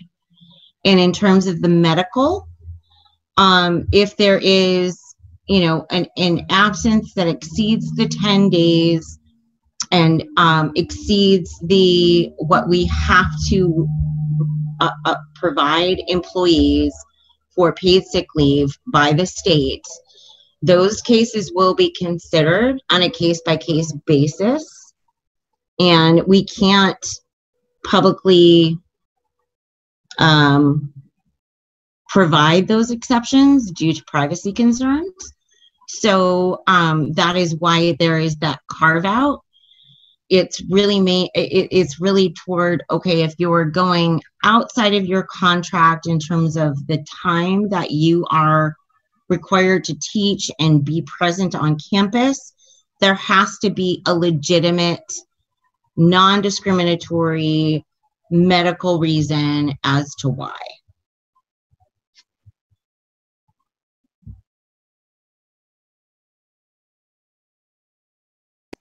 And Christy, did I hear you correctly that you said 91% of those who are eligible to vote on the plan voted in favor of it?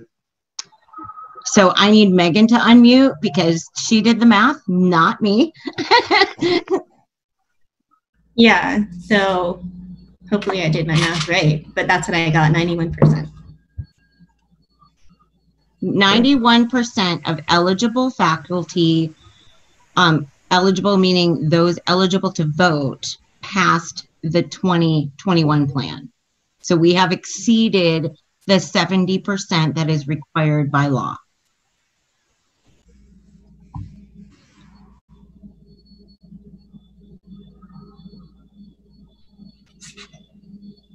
Great. Any questions, board members?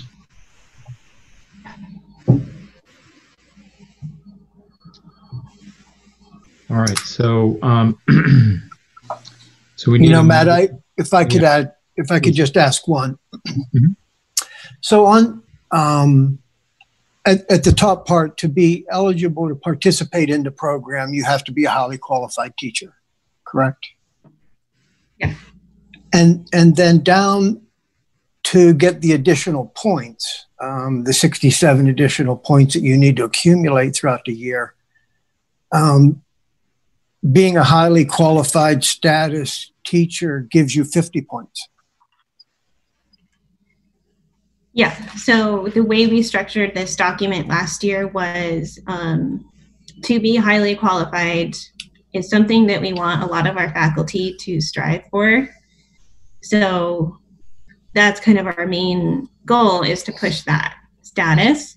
And then in the additional points, I think the idea is that while there are teachers in our school, there's only a handful of us. So we're all going above and beyond normally, and we're all doing extra events and all these things. So it's more about making the additional points easily attainable for people to get.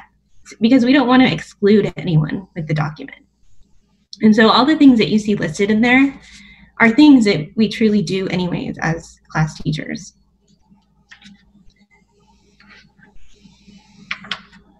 Does that answer? Well, I just wonder if you're already needing the highly qualified status to be a part of the program, and then that same status gives you 50 out of the 67 additional points you need. Does that incentivize and give people incentive to do as much as possible to participate and earn those 67 points to meet the requirements? I mean, that's a good point. I hear what you're saying. But again, go ahead, Christy. I'm sorry. I didn't mean to interrupt. The 301 committee put that highly qualified as an additional 50 points in the body of the document because they wanted to make it as easy as possible for people to qualify for this money. And this started last year, we wanted to incentivize faculty to do what's necessary to up the ante, if you will, to take the tests or do what is necessary to qualify as highly qualified under the state standards. So we wanted to make it as easy as possible. So if you at the top already get those points and you are eligible because you are highly qualified because you took the test or did the other factors within that framework, you automatically got 50 points towards that 67. We were trying to incentivize and also reward those who were willing to raise that bar in terms of their certifications and education.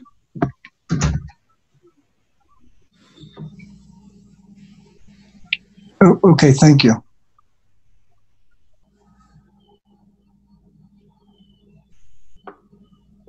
But I do want to make clear that it is possible that we have, and it happens, where we have faculty members who are highly qualified. So they meet the initial eligibility requirements. And then as they move down, they get that 50 points towards that 67. They don't get additional money for exceeding 100 points. So it's very likely that if they participate in all of those other activities listed in the plan, that they will exceed 100 points. It doesn't matter. As soon as they hit 100, they get an equal share of the pie.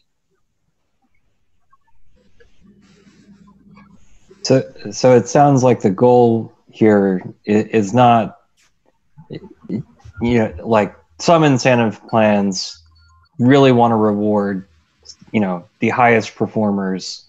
So you would do it differently. Like my law firm, for example, if you bill 3,000 hours a year and your soul is crushed, you will be rewarded handsomely.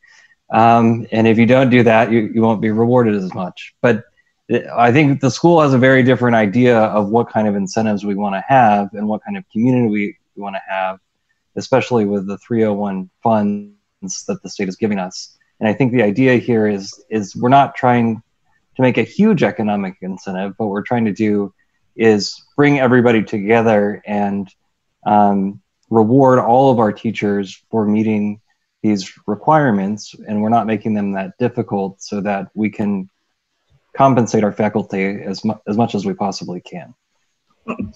Yes, Gregory, I love your analogy because I too come from private practice and I remember those kinds of bonus situations and I empathize with you. But yeah, I mean, the highest performers actually, when they exceed those 100 points, you know, they're not being compensated for that. And we've certainly recognized that internally, but the goal is to elevate and motivate our faculty to be top notch.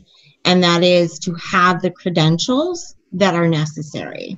And if they go that extra step and we give them time to do that, go that extra step, to take that test, get what they need to do to be highly qualified, then the rest should be easy. I mean, we obviously love when people go above and beyond, and so many of our faculty do. But, you know, when we really started to analyze what was important for the organization a couple of years ago, we really wanted to encourage and elevate. And so that's why that highly qualified status is so important and has so many points associated with it.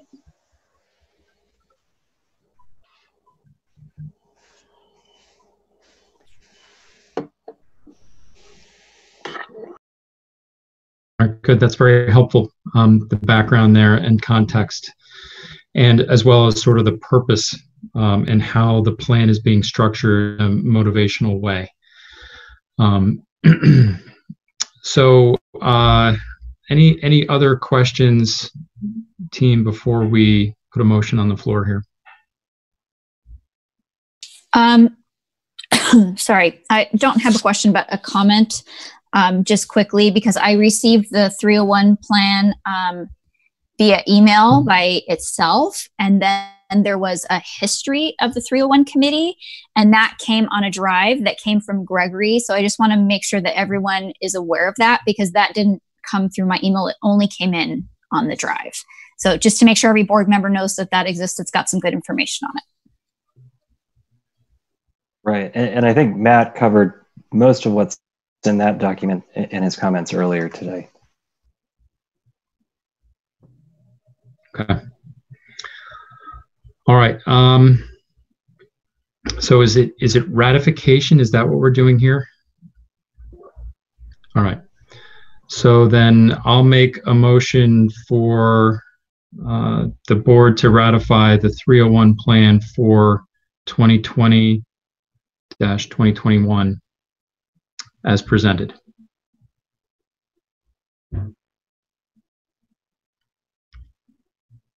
Any seconds? I will second. Any discussion? Or I should say, any additional discussion? No? All in favor? Aye.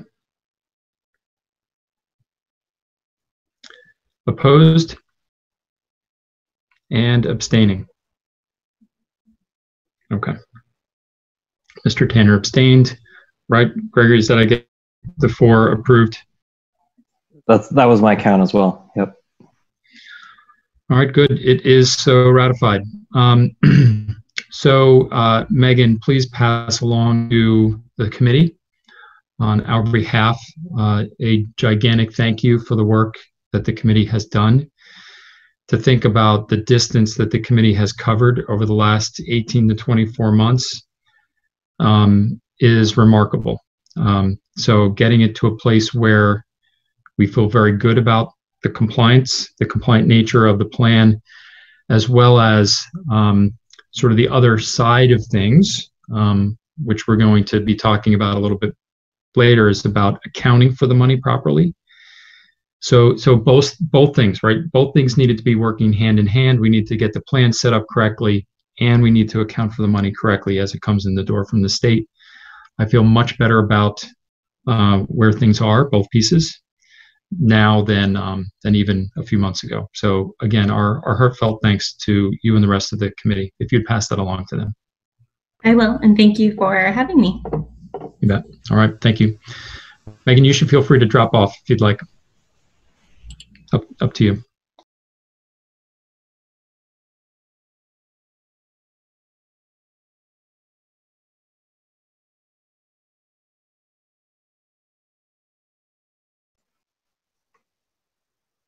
Pat, I think you're on mute still. Yeah, you got me. We're on to our more typical financial matters, which at this point has, over the last few meetings, we've started with the PPP loan. And John, I'm going to turn it over to you for this and for the regular financial update. I'll just say that I think several of us may have received some of the documents very, very late because of an email issue. I think the materials were ready, ballpark 24 hours ago. I'm not sure we all received them. I know I didn't until about an hour before the meeting. Yeah, and we had gotten that email that Jessica was working on them, and I didn't get them either. And when I emailed her today, then she went ahead and sent them out. So sorry, about the lateness of that. But if we can, rather than start with the PPP, we'll just go ahead into, let me look it up here, into the cash flow. And I guess you all have access to that. I don't know if we can get it up on the screen, Gregory, or not. Yeah, it'd be wonderful. I'm not able to do that. Yeah. But Gregory, if you have it, I think we've gotten into a good practice of sharing some of these on our screen. Yeah, I just want to make sure I'm putting up the right one, because I have, of what we got earlier, I see 3 documents that have cash flow in them, so I just want to put the one you're talking about. Yeah, not just the April one, but it'll have April, May, and June on it. Cash flow projection 2019, 2020.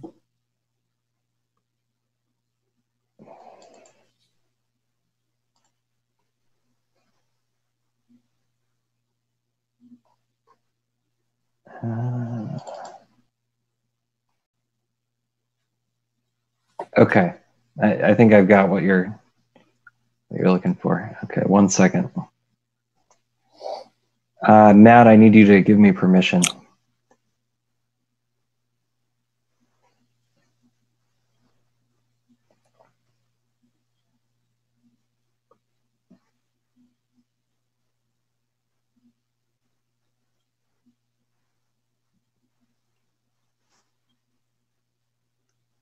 There we go.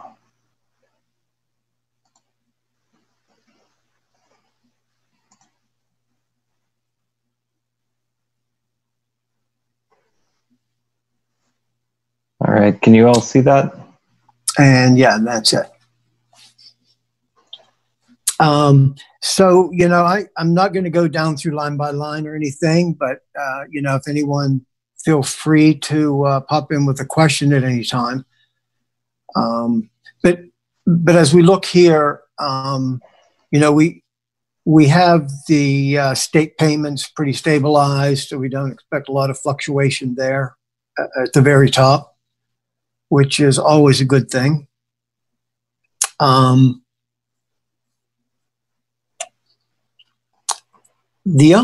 down through May, the only expenditure that I had a question about, and I don't have an answer for you. Sorry about that. Some of you may also have that. If you go down on the second page, the MidFirst MasterCard supply budget was substantial at $31,716. So the one thing I don't know about that is if it was a past due thing that we finally caught up on, or if that was getting materials in because of the amount, in for the next school year or not. John, and maybe Christy, do you have an answer to that one? I do. And I'm so sorry to interrupt, but that is to pay off credit cards. It does not include any spending that we need to do for the upcoming academic year. Oh, and I figured that's what it was, but that was the one thing I just wasn't really certain about. But thank you, Christy. Appreciate that. And as we go on down through here, you can see down a little bit lower on that page, the LDC stipend, where, complying with that, getting that paid off, and I believe the payment in June will complete that. Community payment on the community loans is getting done. And nearer to the bottom, almost at the very bottom, the past due bills. And you can see that we've caught up another almost $40,000 this month, and expect to have all of the past due bills paid off. The remaining balance will be paid in June. So give you a minute or two if you wanted to take a look over that, if you had any questions.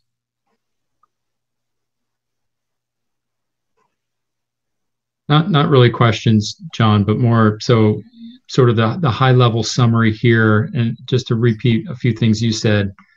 So the state funding has been reasonably consistent, fluctuating by $1,000 or so far. Yeah. We've been able to use the PPP loan and state funding to take care of a bunch of our outstanding debt. Yes, Matt, because of the PPP loan covering the payroll, yeah, which obviously helped us out to get back onto stable ground financially. Yeah. Just glancing at some of the financial statements too was interesting to see, and we've had to do some reimbursements and other things because programs ended or events did not occur and things of that sort. So it's been valuable, and we've had to rely on it because, in some cases, very directly because of the COVID crisis. Correct. So when you move down to the third page, you can see the ending balance at May is $80,819.50. One of the biggest things that we have yet that will also be paid off next month is our line of credit. We made a $3,000 payment on that this month, but that will be down to zero on the line of credit after this month. You can see those numbers in the green, and those are the PPP loan. And you can see over to very far left there, we started with the $406,400. After this month with the payrolls, there should be $180,035.54. Get two more payrolls in, and the expected balance should be $33,414. So, and I know Matt expressed some last meeting that we should look to maximize everything we can out of that. And so we'll be looking at the mortgage interest that we're able to expense off the PPP loan, and also utilities to use as much of that as we can. So rest assured that we'll be looking to maximize everything out of there. One of the other questions that I know that I addressed last time as well, and I'm sure it's all in the top of our mind, and that's the application forgiveness. And so did a little bit more on that. I had mentioned last meeting that I'd be attending a seminar, and online seminar that went on, and did get a couple things out of that. Most notably, that they said they would be looking for the expenditure of that to be during the 8 weeks after you get the money into your bank account. And so we want to tie, when we make the response for the forgiveness in the application, we want to make sure we align our expenditures with the dates that are required. So just recently, last Monday, mid-1st, it sent out an email that I got, and they had said they're not accepting applications for forgiveness yet. So there isn't really anything we can do there. But they did say, and this goes back to last time I said, I believe mid-1st was sticking pretty close to the SBA guidelines for the forgiveness. And in fact, in this email, again, they referenced you to go to the SBA PPP forgiveness application. And they said that can help you get started on collecting all of the information that was going to be necessary for the forgiveness. And so that's what that we'll be doing.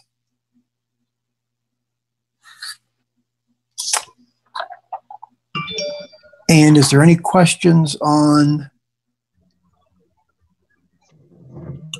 either the report or the PPP loan? John, when we turn our attention to the budget, I have some additional questions, but I think we're not quite there yet. Oh no, in our agenda. No, that would be a whole separate issue, I think. Yep. For right now. Mm-hmm. Agreed. On what we have left of the PPP funds in June, it looks like could be in the neighborhood of $25,000, $30,000, probably. When do we have to decide? Are we going to do something else with that money and keep it as a loan, or are we just going to pay it back to the lender so we don't have another loan on our books? So, Gregory, the 8 weeks should take us up to June 10th. And so that's when, we're not really going to be able to get into, applying for that. So I would think the board would want to make a decision no later than mid-June as to what the plans are we have with that. All right, thanks. John? Yes. If you get a chance to look into it, I would be curious if pre-funding part of 301 potentially with, it's a waged bonus structure. I wonder if there's things we can do with that other money that qualifies as wage payout. Well, I don't think there's going to be a whole lot left to get in some additional things, and didn't look into that, honestly. But, the one thing I think they're saying is that the expense has to be accrued when you pay it. And so I don't know if we can prepay. That would seem, that wouldn't be within those 8 weeks. We wouldn't have accrued that expense.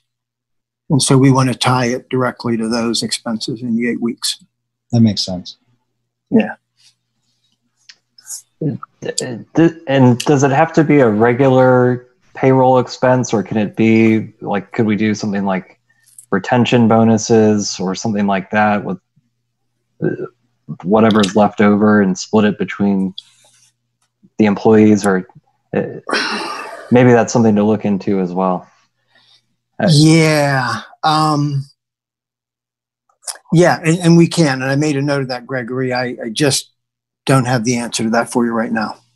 But to see what other type of things there are, sure.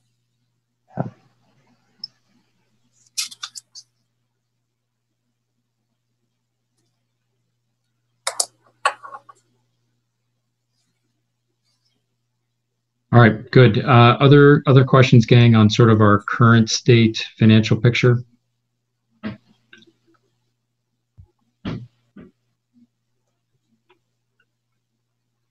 I'll give a quick update on RSF then, and then we can go into the budget. You know what? There were just a couple other things, Matt, if you didn't mind. No, fire so, away. And this has to deal with the financials. We'll have to. There were some emails, and let me go back to catch those. And I don't know if you'll be able to get these up on there. Hang on one second.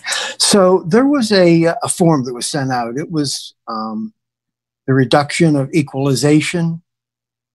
And there was a form that they had asked, and I know it got sent around. I think you had even commented, Matt, you weren't sure about that one. I think we got the email on May 10th.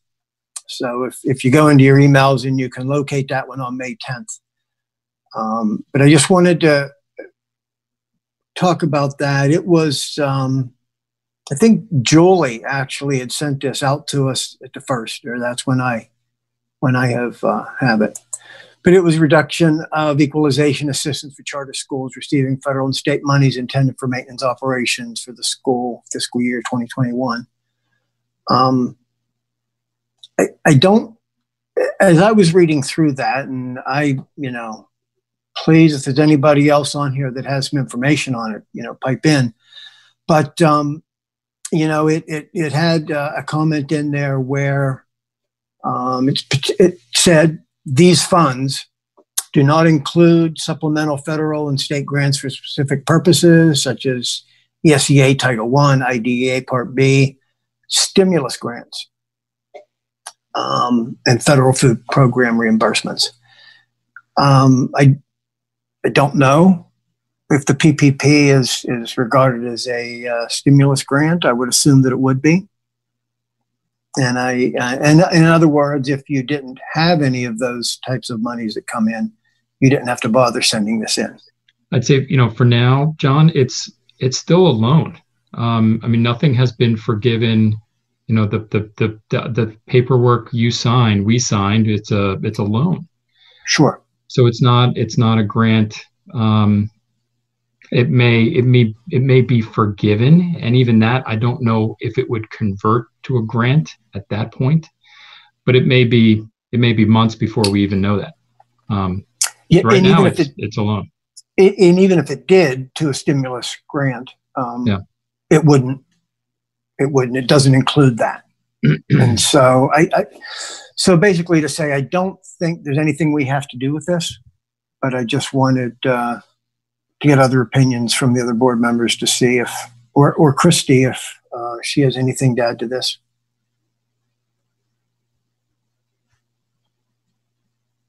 Yeah, it'd be good to connect with somebody, and maybe, John, we try and reach out to prior treasurers for the school and ask, hey, what is the right way of handling this item or this piece of paperwork? My guess, it looked like it was an annual form. Yeah. And so I just don't happen to know, but perhaps others do. And I can do that. I can reach out to past treasurers that have probably seen this and may have a little more background on it than we do currently. That'd be great. Okay. I'll have an update on that for you.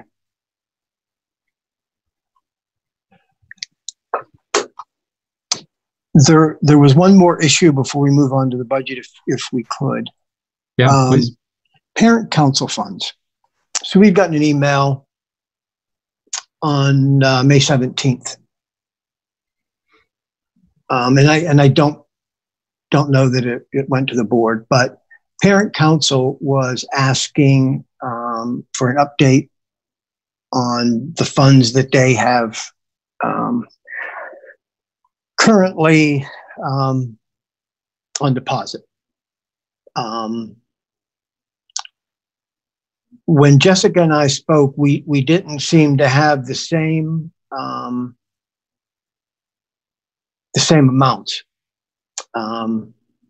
It was basically like some of the other things that we've had where there have been monies that people had or whatever, but the books just were not kept, and there's no way of tracking it, and there's no way of really coming up with all those amounts.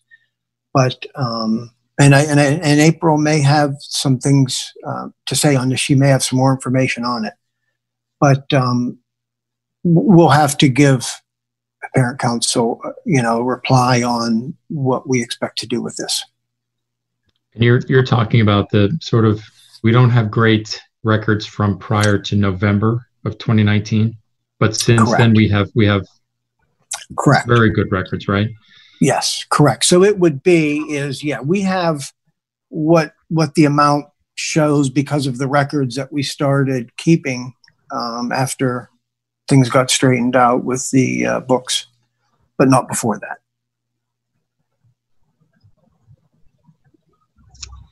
So at one of our board meetings, before we had a shuffle, we were discussing this exact thing, that our records didn't show what individual classes records had.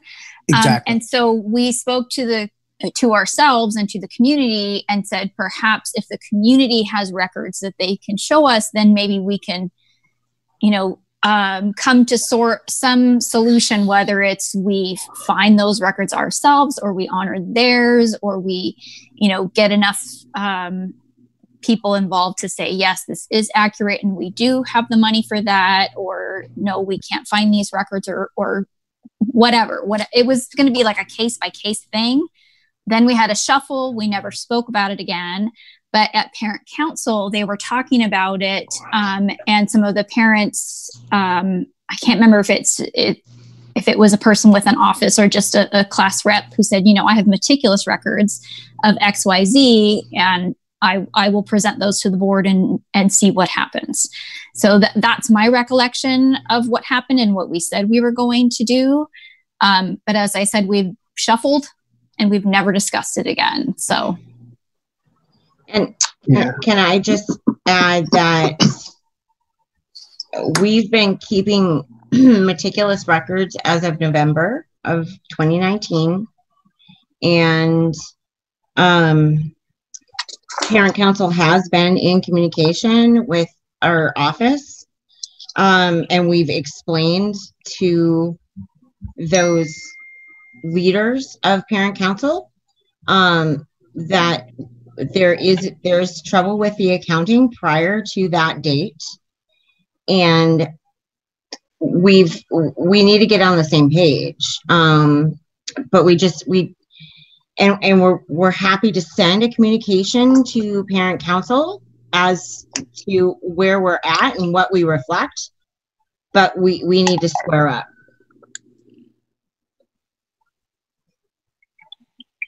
Yeah. Is this an account that we have in our general account and we're just managing it on books, or is this a separate independent account? It is. So prior to November, it's hard to explain, but I mean, the accounting records that I was able to recover, we couldn't verify. So as of November of 2019, we have an accurate accounting of what parent council has. And it's not matching up because they have records or have provided information that it just doesn't match up with what we have financially as restricted. So that's what we've been working on, is we've got X amount. We need to find out with what April said and others, if there's other accounting records, great. But we don't know prior to that date. We don't have records.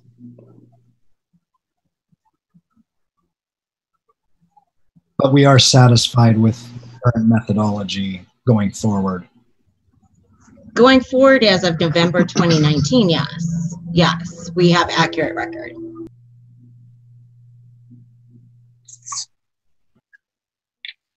So we've been restricting the funds since then.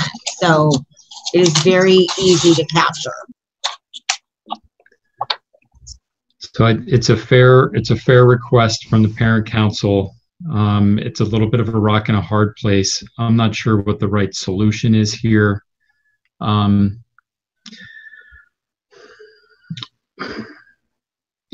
April is the right path forward. Another conversation with parent council and asking for those records, even if the records are produced. I don't know that we have money to match whatever those records might say anyway. But I'm open to some sort of proposal. But we need a proposal on the floor that we can react to, because and I think it's pretty clear by now, the records just don't exist to verify, unfortunately, amounts that perhaps should be there, but we can't verify it.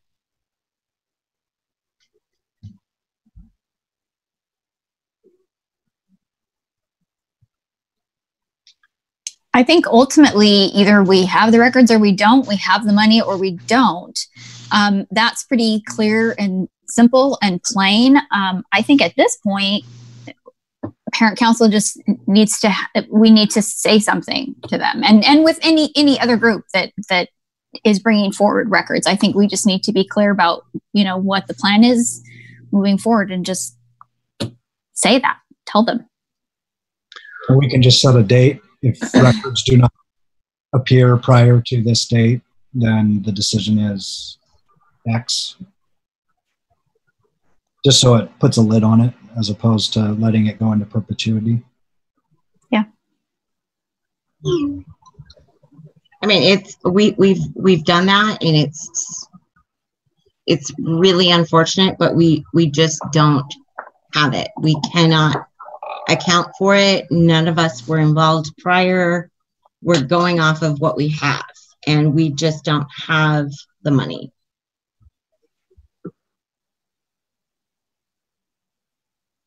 Yeah, we don't have the money. We don't have the records. So it's tough.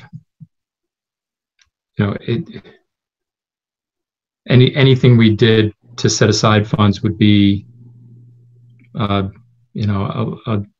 guess, a shot in the dark, and maybe that's better than nothing. But I just don't know that we have money laying around to put $1,000 in each class's account, for instance. And that's not even the right amount. I'm sure the classes have different amounts or would have different amounts. So it may just be it's a unfortunate conclusion, unless someone's got a brilliant idea that I haven't heard yet. Is that where the end use happens with the PC fund? Is it in the classroom? And they vote on it. Parent council votes on where that money goes.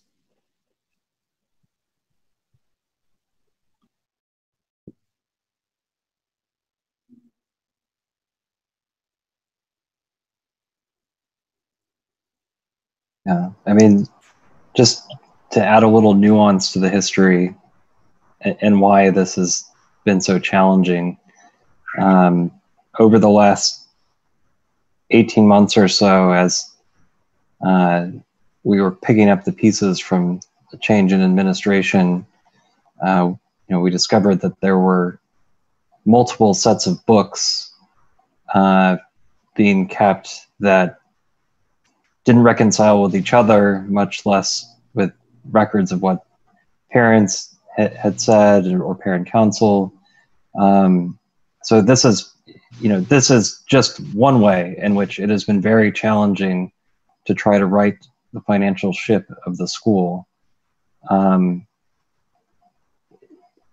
like Matt said, I don't know that there's any way to really reach a good, happy ending for this particular issue, other than saying, we've been doing it right since November of 2019, and we're sorry about the past. I just don't know what else we can do. Yeah, and it's a group that does fundraising. So it's a really tough message of, gee, we want you to continue, please, to do more fundraising, but we're sorry that the things you've done in the past, we just can't evidence it, and it's just not there. That's tough to build trust. It's tough to build momentum if that's our message, and it may have to be the message, but that's not a good one. Christy, do we have? I know that the accounting is taken care of and the monies are set aside and so on and so forth. But do we? I imagine there is a concrete plan of when someone comes in and they, you know, say I made $10 selling whatever, whatever fundraiser it is that a class does, and they bring it to the office to make a deposit for their class. Do we have a protocol in place, whether it's forms to fill out or something to do online? And if so, I would say for sure when this communication goes out, that we mentioned the new, you know, everything that Gregory just said, and then also add, and this is the new protocol to make sure that we're not in this position again. I think that's always helpful when we're dealing with issues like this, where it's kind of a hard pill to swallow. Oh, 100%, April. And yes, we have protocols now in place, and awesome. We take all of the information. We account for what that payment, whatever it is, we take it down, we document it. We have cash flow process, AR, AP processes, all in place so that we can determine what every single dollar is going toward. And we reconcile the account monthly to ensure that the money that should be restricted is restricted. So, and if we have any questions, we reach out to the people that are, you know, we just don't know, and we get that verification. So yes, absolutely. We have a process in place. That sounds great. I think that would help for parents, whether they're class reps or a chair on parent council, just to hear that when that communication goes out.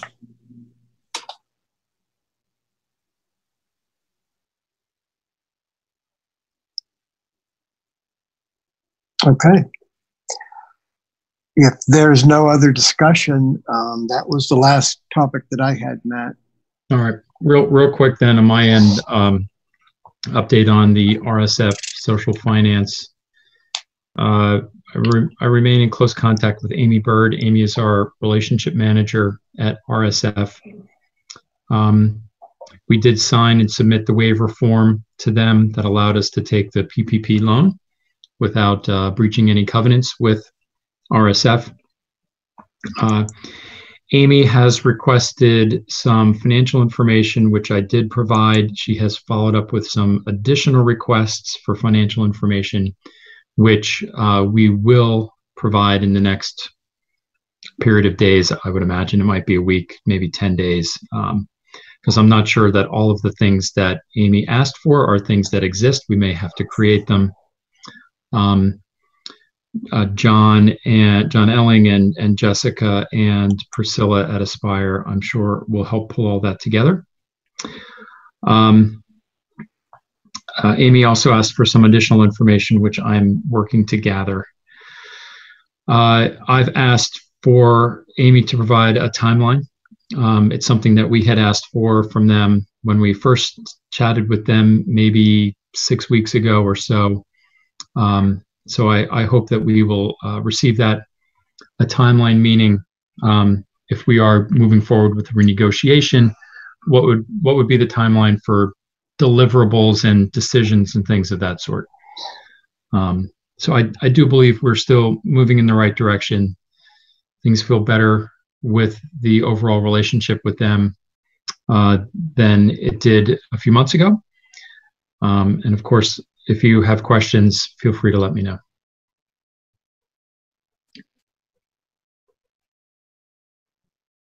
All right. Turning now to the annual budget update. Christy had provided to us a very rough first draft. Thank you to Christy and to a couple of folks from Aspire who I know have been working it. And I'm sure that others have also been actively working this.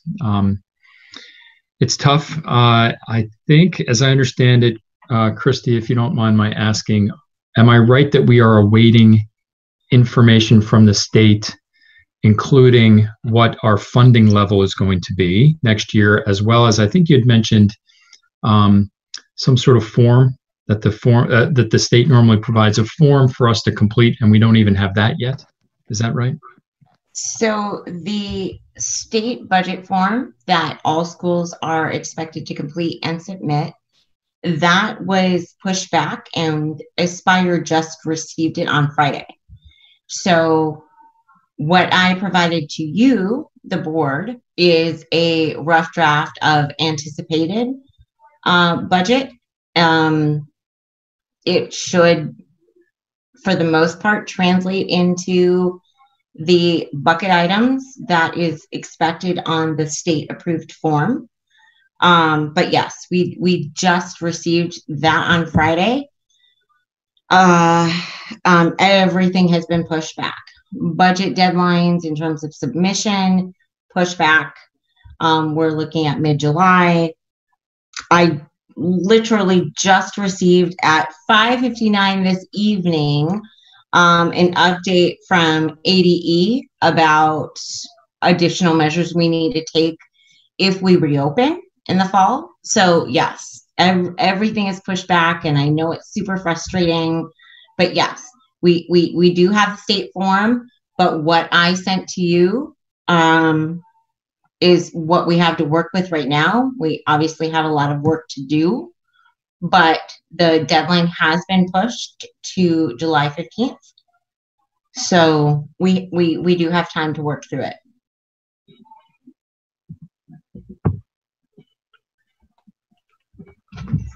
Good. All right. That's well, good. It's good news, bad news. I mean, it's a shame that we don't have certainty. It'd be nice to have a little bit more insights. On the other hand, it's nice to have a little bit more time. It should give us a little bit more time to figure out the PPP loan situation as well. I don't know about you. I do worry about what some of those extra requirements are going to be from the state if we have the option of reopening, what additional costs would be incurred, and whether the state will provide any funding to cover those costs or even to cover a portion of those costs. And if you just got information on that minutes before tonight's meeting, obviously we're not going to know the full impact of that. Yeah, and I think it truly is unfortunate, and you know we're not unique in having to parse this out. And yes, we are going to have to prepare for not only budget cuts, but also additional costs with respect to what we need to do to reopen, including cleaning costs and additional personnel to implement the hygienic and disinfecting procedures. We just don't know yet. And it's all over the place. CDC, before we got on our call, I just got updates as to what they're recommending for schools. It's going to be a work in progress. It is a work in progress, and it's really unfortunate, but we can only operate with the guidance and information that we have. And thankfully it came out today, literally 5:59, and I haven't had a chance to read it in depth. But we're certainly on top of it and evaluating. How about some of the other, so if there's buckets of uncertainty around COVID-19 and state funding and things of that sort, how about on the other side that's a little bit more mundane, the normal operations of the school and things like that? Do we have a good sense of what those expenditures are likely to be and what we need to budget for those? Well, in the very rough budget that I had sent, it did provide for an increase in funding for COVID sanitation, hygienics, but I literally was operating off of information that I had up until, right, 6 o'clock. But for the non-COVID. No, it's okay. It's okay. I mean, we're all in this together, right? So, we have put forth our best numbers. I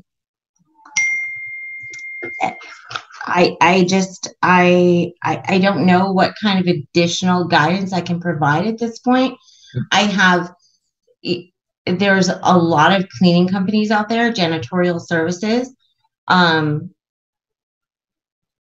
they're overwhelmed. They're overwhelmed because they have the added requirements, and to get them on campus to give us quotes is challenging, but we're on it. We are on it. Again, I guess another somewhat positive of this is that we have the time to not disrupt the students and get on it and try to get quotes and get these things in line. But even those vendors are struggling with what's really going to be expected. Sure. All right. What other questions, board members, do you have around the budget or just issues for discussion?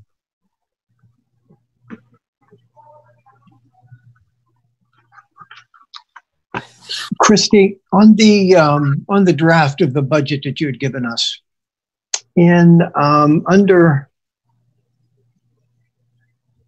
the regular education, and I see you have 1.253 million for salaries. Does that include any additional positions? Have you included in there the expenditures for a bookkeeper or any of those? No, we have not included in that salary worksheet, which I did not send you. It's itemized per realm, if you will. The bookkeeper is not built into that. Were there any additional positions added, or was it just with the staff that we have right now? Yes, it's just with the staff we have right now. It's going to be up to you, the board, to determine whether we can budget for a part-time bookkeeper. I think that the enrollment piece, as I mentioned in my report, can be disseminated and shared among what we have currently as administrative staff. So that will be a savings.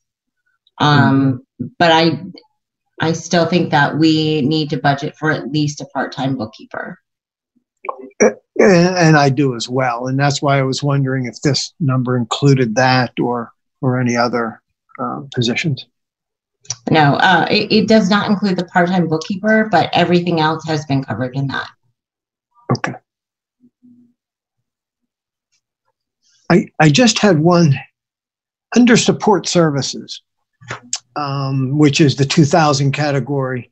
There was an item in there, supplies, and it was budgeting $3,500 for yearbooks and t-shirts. And I just wondered what that item was.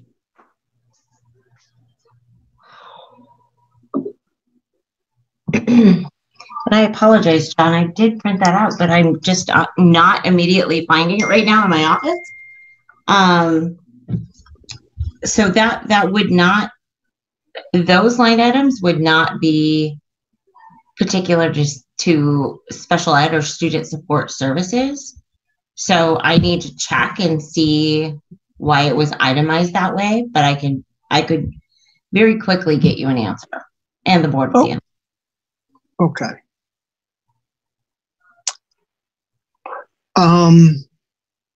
In the SPED category, we had, I believe on here, and I don't have it right in front of me, there was an increase in salary under the SPED from 93,000, what it was last year, to 287,000. And I wasn't certain about that. Okay, I was just trying to quickly pull that up.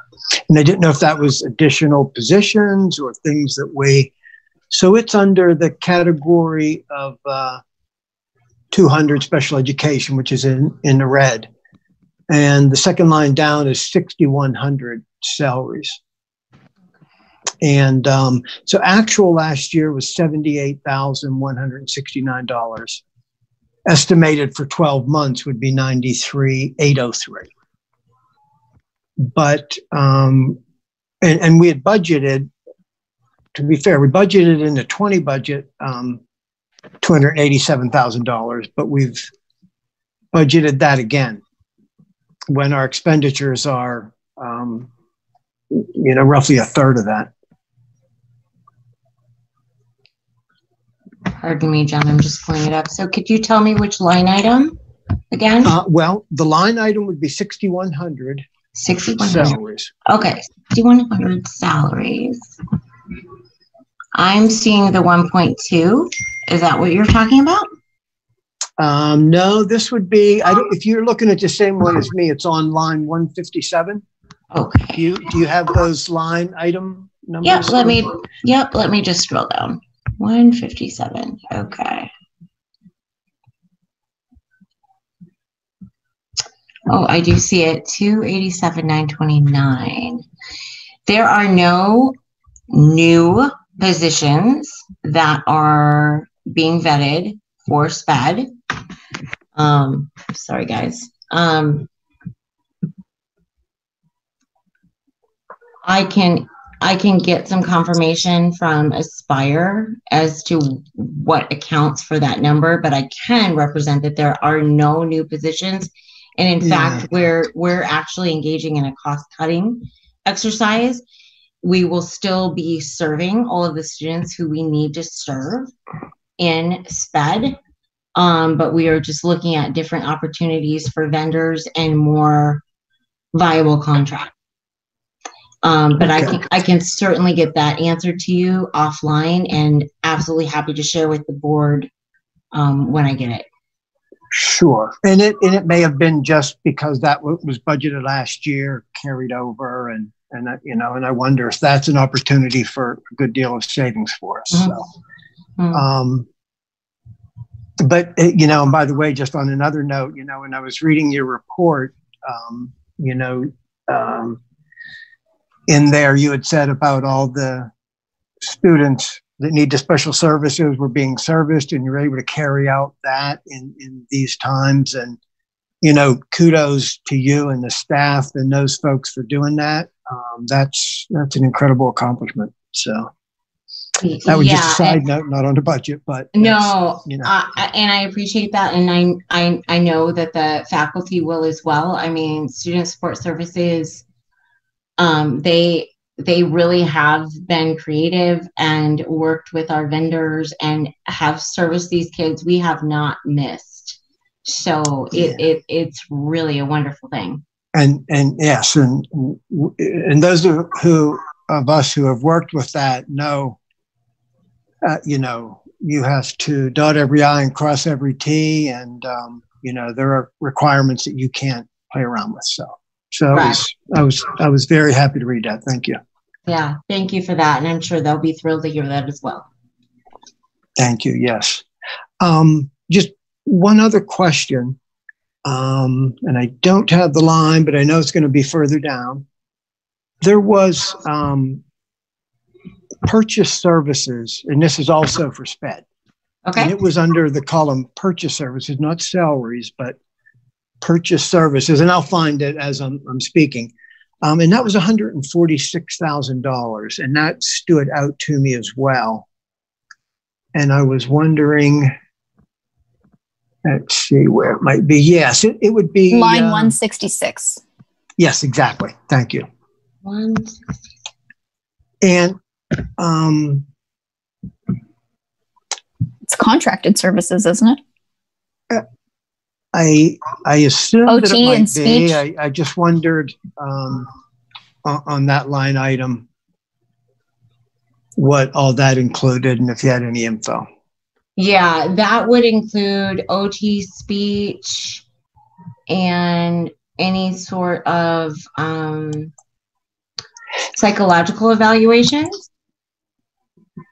Does that, do you know, include, I know there are different times that you've mentioned and others have mentioned about folks that come to our meetings. And I didn't know if that was included in that line or not. Come to the meetings in, I'm sorry, you know, an IEP meeting, for example, if they're having an IEP meeting, a review meeting, or else setting up a new IEP, and they have different professionals come in to partake in that. And I didn't know if that was included in there as well, or if that's somewhere else on here. I believe it is included. That would be IEP meetings, 504s, METs, whenever we need outside contractors to do evaluations, that would be included in that line item, but I can certainly verify that with Aspire. Okay. And so one last question. So you keep saying that, John. You keep saying one last question. We're going to hold you to I it. think Right, I only said that once before. Anyway, and maybe, sorry, Matt. So is this budget something that the work committee from the board should start taking on to delve into this, or are there still some things that you need to get ready before you really want to turn it over? Do you know? I think that there is one particular item that needs to be modified, and then the working group can take it on. And that is related to salaries, which is, of course, our biggest expense.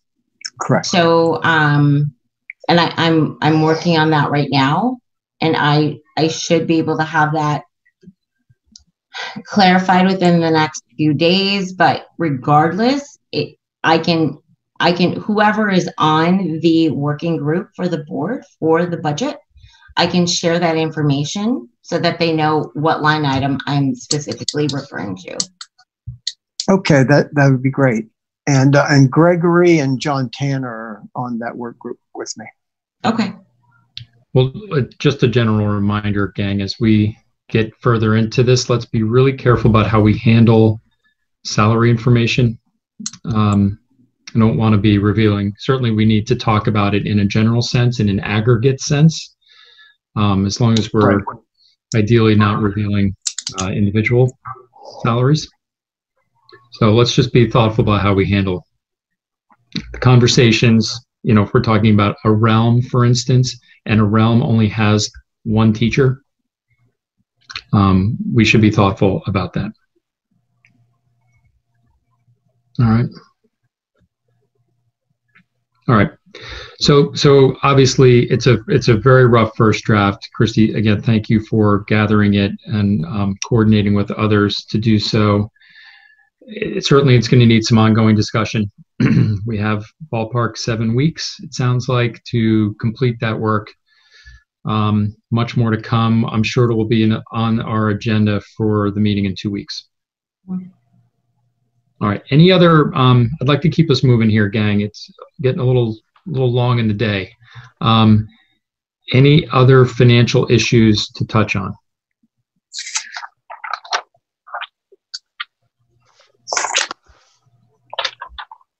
All right. Now let's talk. Next item is COVID-19, and maybe I might short circuit our conversation a little bit. You guys have the report from Christy. I don't think we need Christy to recite it. So are there any particular questions based on that report from Christy? And by the way, Christy and I are going to work together on what the future state of reporting should look like. I haven't leaned in to indicate at least what I would like to see in the executive director reports on a monthly basis. So for this go around, I did ask Christy to focus in on just a handful of issues which are reflected in her report. So like I said, any particular questions on that for her?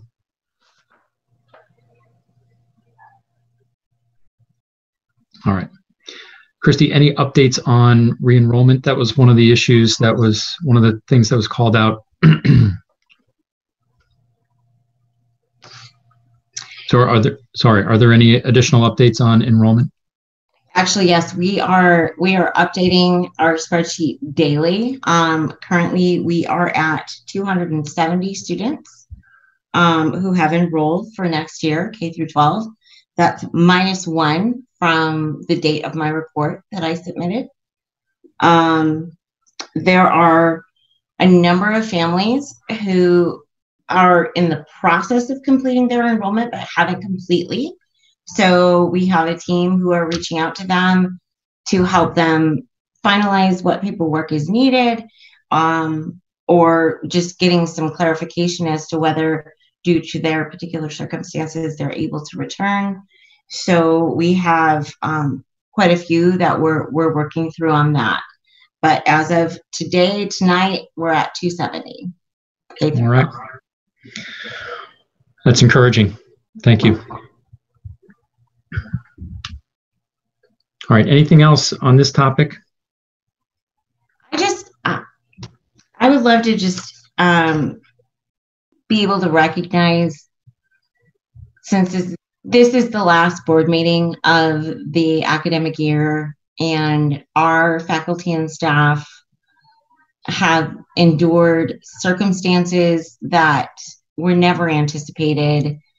And I want to thank them all for all of their hard work, for their patience, for their understanding, their cooperation, their sense of community and unity to meet the needs of our students and our community during this really unprecedented time. Every class has K through 8 has prepared and is going through an end of year activity, recognizing students, recognizing parents, and it really is a beautiful thing to see. And I do know that it's not natural for this kind of platform to be how teachers and students are interacting with each other, or parents and faculty and students are interacting with each other. But I have to just thank everyone for their grace and their patience and their understanding and their love for this education, for our faculty, our students, our community. I mean, it truly has been beautiful. And I know it's been hard with the distance learning. And I did share, I want to thank everybody who had responded to the survey. I've shared that and provided that feedback, not only with faculty, but also you as the board. And I'm just really, it's really touching that everybody has come together and tried to make the best of a unanticipated and unpleasant situation. So just kudos to everybody. I want to extend that. There's just a couple of other things that I do want to highlight, but not in great detail because I haven't fully digested it. But the CDC and the ADE have, within hours, produced additional information guidance as to what it will take to reopen, or what we should consider to reopen in the fall. We will be readily digesting this, and we are working together to provide cohesive and compliant guidelines for reopening in the fall. Fingers crossed, we will reopen on August 13th. It may look a little different, but we will do whatever we can to make it as normal as possible. So thank you. Thank you for this time and the opportunity to share these thoughts. Well, I suspect we all echo the thoughts on the faculty, staff, and how they've managed through. I made similar remarks at the beginning of the meeting as well. So for sure. yeah, a lot obviously then to process too about what reopening might look like. And we'll have to, I'm sure there'll be a great need to communicate quite a bit with the community on that. So, okay. All right, thank you. Anything else on that topic? All right, moving on. The executive director search topic.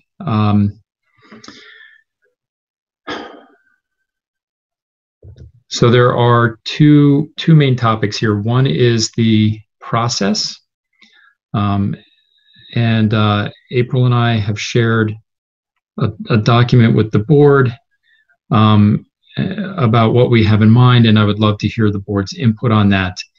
And then the second piece is the job description itself, which if we can see our way there, we'd love to, per the first item, the process, we'd love to get that out and about relatively soon. April, does that sound about right, those two pieces? Okay.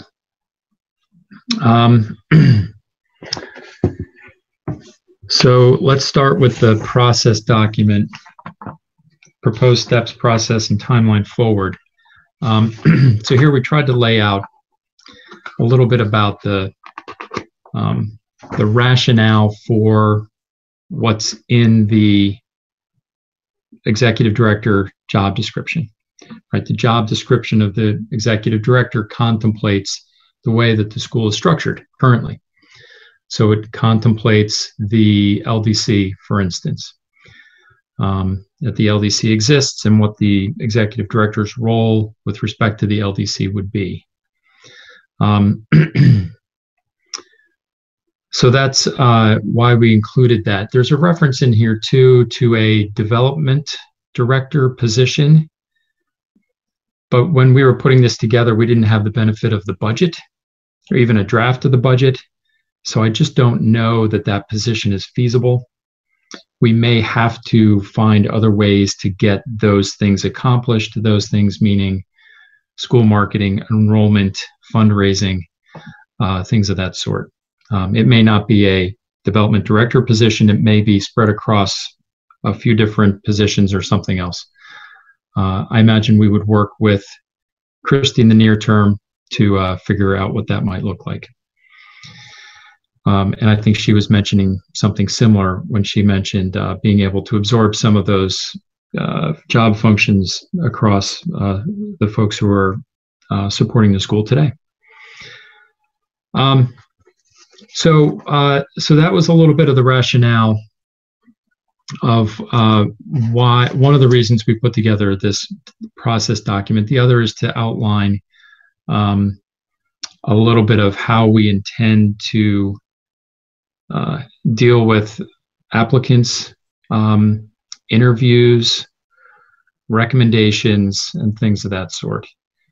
And that's outlined a bit on page 2. So that was the idea there. And then at the end is a proposed timeline about when we would begin to move forward. So let me pause there for questions. I think April and I are pretty familiar with this content. So really it's Gregory, John, and John if you guys have questions or comments. I just want to say I thought it looked very well done, very thorough. It made good sense to me. I liked the cutoff point where we are getting input from parents and current faculty, but then the board picks it up, I think, at the right time to do the actual interviews and make the decision about who to hire. So I think we're getting, or at least we're planning to get the right kind of feedback. And I think the timeline is realistic, at least in terms of getting the job posting out there. I don't know how quickly resumes and applications are going to come in, but I think that's something we just have to play by ear as we see how things go. Yeah. So I don't have any changes. I just, nice work. Yeah. All right. Thank you. Mr. Elling or Mr. Tanner? I just reiterate Gregory's comments. It was, it was pretty complete, good process. Okay.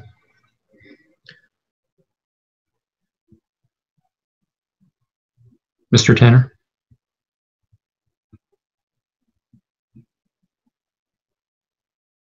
No. I have to thank this time. Thank you for your hard work, Mrs. Sauer and Matt. It's a great first step. Thank you. Okay. And Nathaniel, I recognize you're probably looking at this for the first time, so you may not have all your questions and thoughts lined up. That's fine. Feel free to circle back in the days ahead. And I do want to mention that we are in here. It contemplates an advisory panel. The panel would be comprised of 2 board members, 2 members of the faculty, and 2 parents from our community as a way of involving these various groups in the decision making in one way or another. It doesn't cede decision-making authority to this advisory panel. The decision-making authority lies with the board. But as the name advisory panel indicates, the purpose would be to do some work and let us know their thoughts and opinions. We haven't quite figured out exactly how we would go about selecting the faculty and or parents of current students who would be or who might even be interested in serving on this advisory panel. We'll look to get that done very quickly, and then again propose it to the board. All right. Well, then let's turn our attention to the job description itself. So you also should have that,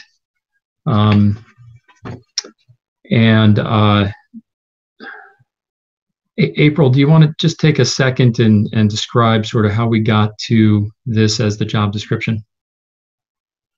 Sure. So a few months ago, we saw a job description for the acting executive director. So we started with that as our template. And then based on conversations that Matt and I and Julie had, we added in things that we felt were of interest and needed to the description, and just went back and forth conversationally to see, what did we want to add? What did we want to change? And some updating of language.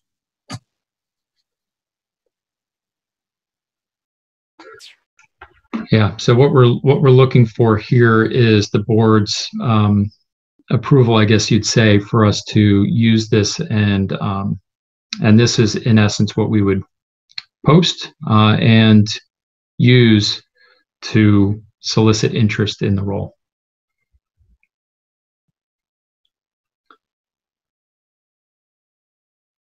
Matt, I have a question that's it's a little bit off topic, but it's in general.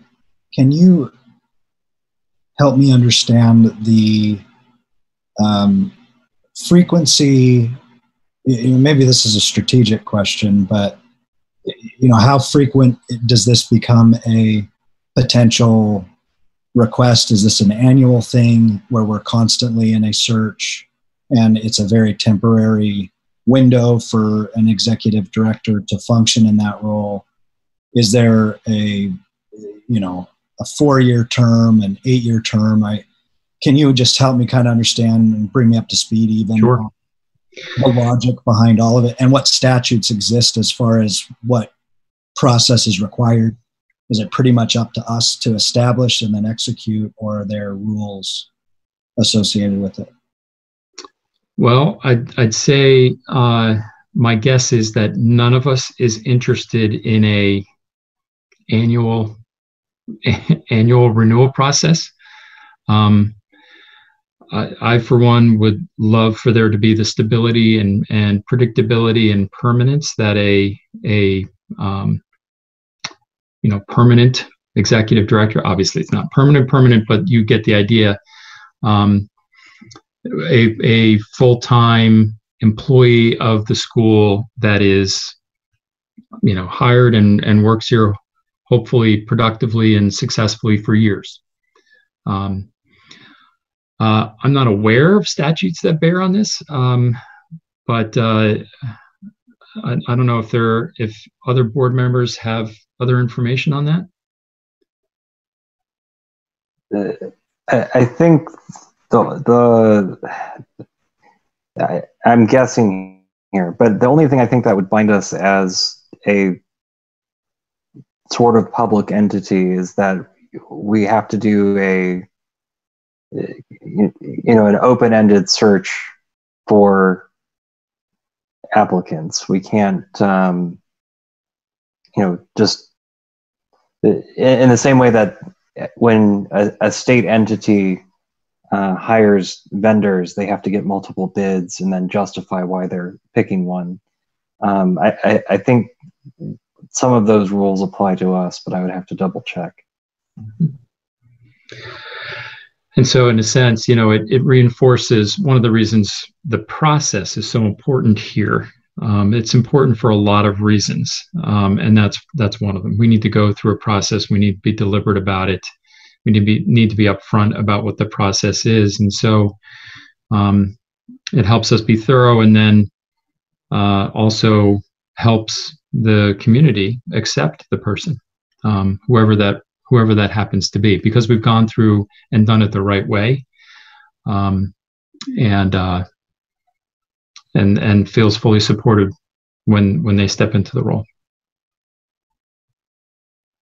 And I assume it behooves us to go through that exercise of finding out what the actual rules are, even from like a multiple bid perspective and all of that. Like, we should let those statutes define part of our decision making.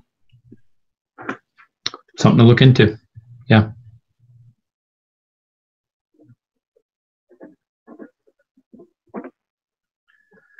Good. Any other questions about the job description?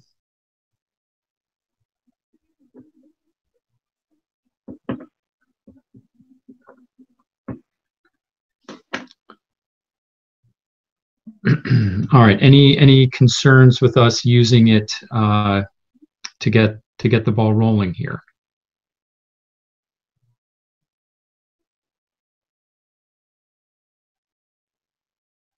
All right, not hearing any. So it feels like a green light. April, perhaps after, in the next couple of days, you and I can, again, circle together and figure out exactly how to proceed with that. Okay, great. Thank you. All right, where are we in our agenda here? We're up to our executive session, yes?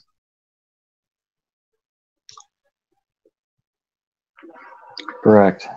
Gregory, would you, I haven't done this one before, moved us into an executive session and all that needs to happen with that. Do you mind?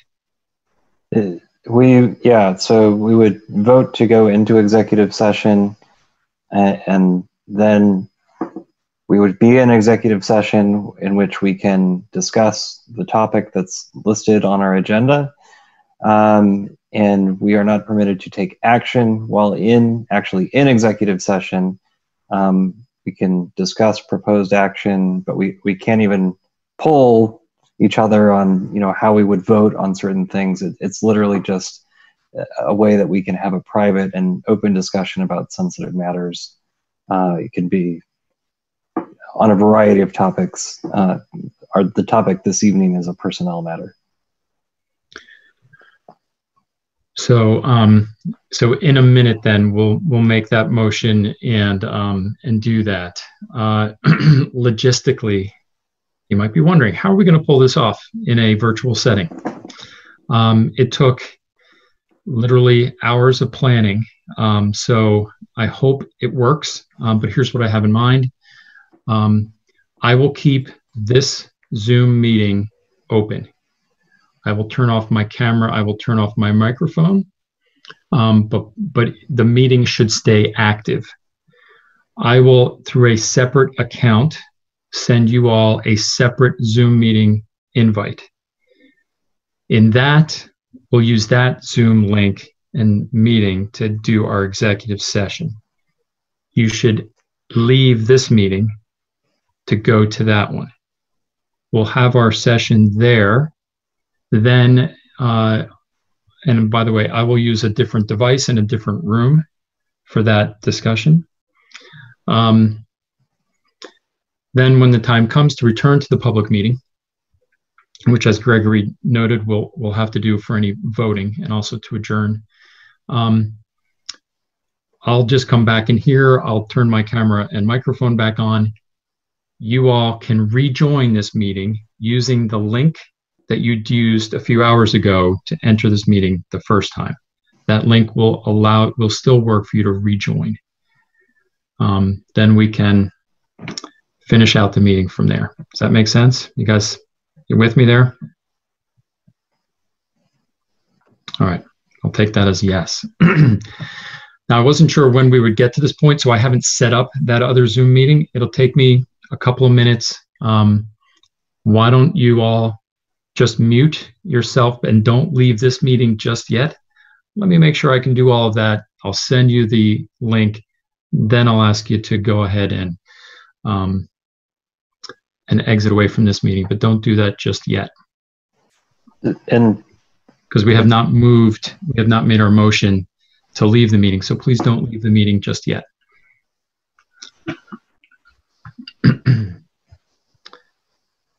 All right, so Gregory, why don't you make our motion if you would? Happy to. And move to go into executive session to, let me read from the agenda so that we can discuss the contract of an appointee of the board. I'll second. Any discussion? Mr. Tanner, are you there? We can't see you right now. There we go. Great. All right. All in favor? Aye. All opposed? And abstaining? Sorry, Mr. Tanner, were you opposed or in favor? In favor. Okay. All right. There's just a little lag on your camera. Okay. Excuse me. That's all right. All right. So unanimous. So just hang out for now. Give me a couple minutes to set up the other Zoom meeting and send you the link. Then I'll come back to you here and tell you to go ahead and go over to the other one. But hang out just for another minute or two here. I'll be right back to you.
All right, board members, if you could, yes, board members, if you could make sure that you have received the email link from me to this other Zoom meeting, that would be great. All right, Nathaniel has it, Gregory has it. All right, that's a good sign. So, John Elling, John Tanner, April, everyone, you should, at this time, great, leave this meeting. Go to that other one, which I will commence in a moment. And I will, as I mentioned, I will leave this line on this one open. All right, thank you.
Okay.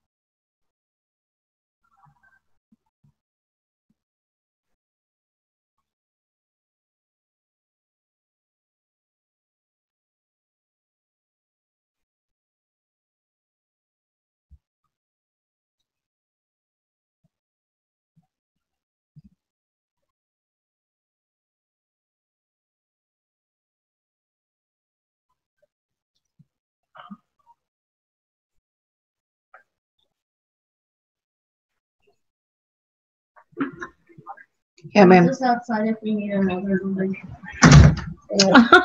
Thanks, honey. But still, do you want to? Yeah, that's great. That's very thoughtful of you. You're not on mute. Oh, shoot.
All right, gang, I think we are all back. And Christy, I do apologize. I should have mentioned that you are free to drop off. You're certainly welcome to stay, but I feel terribly guilty that you've been hanging out this time. I'm so sorry about that. So up to you. You can continue to hang out or drop off. Up to you.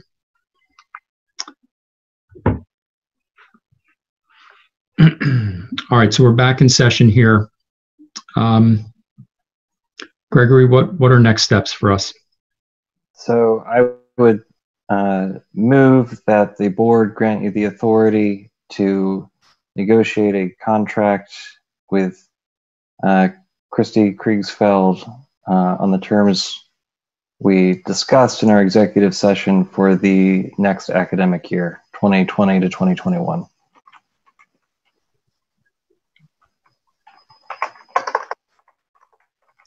Can I have a second? I'll second. Any discussion? All in favor? Aye.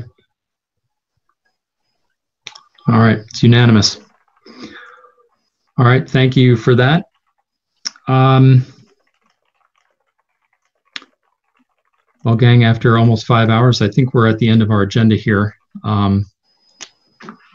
Please tell me there's not other things for us to discuss.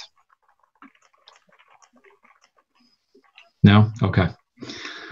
All right. I will then move to adjourn.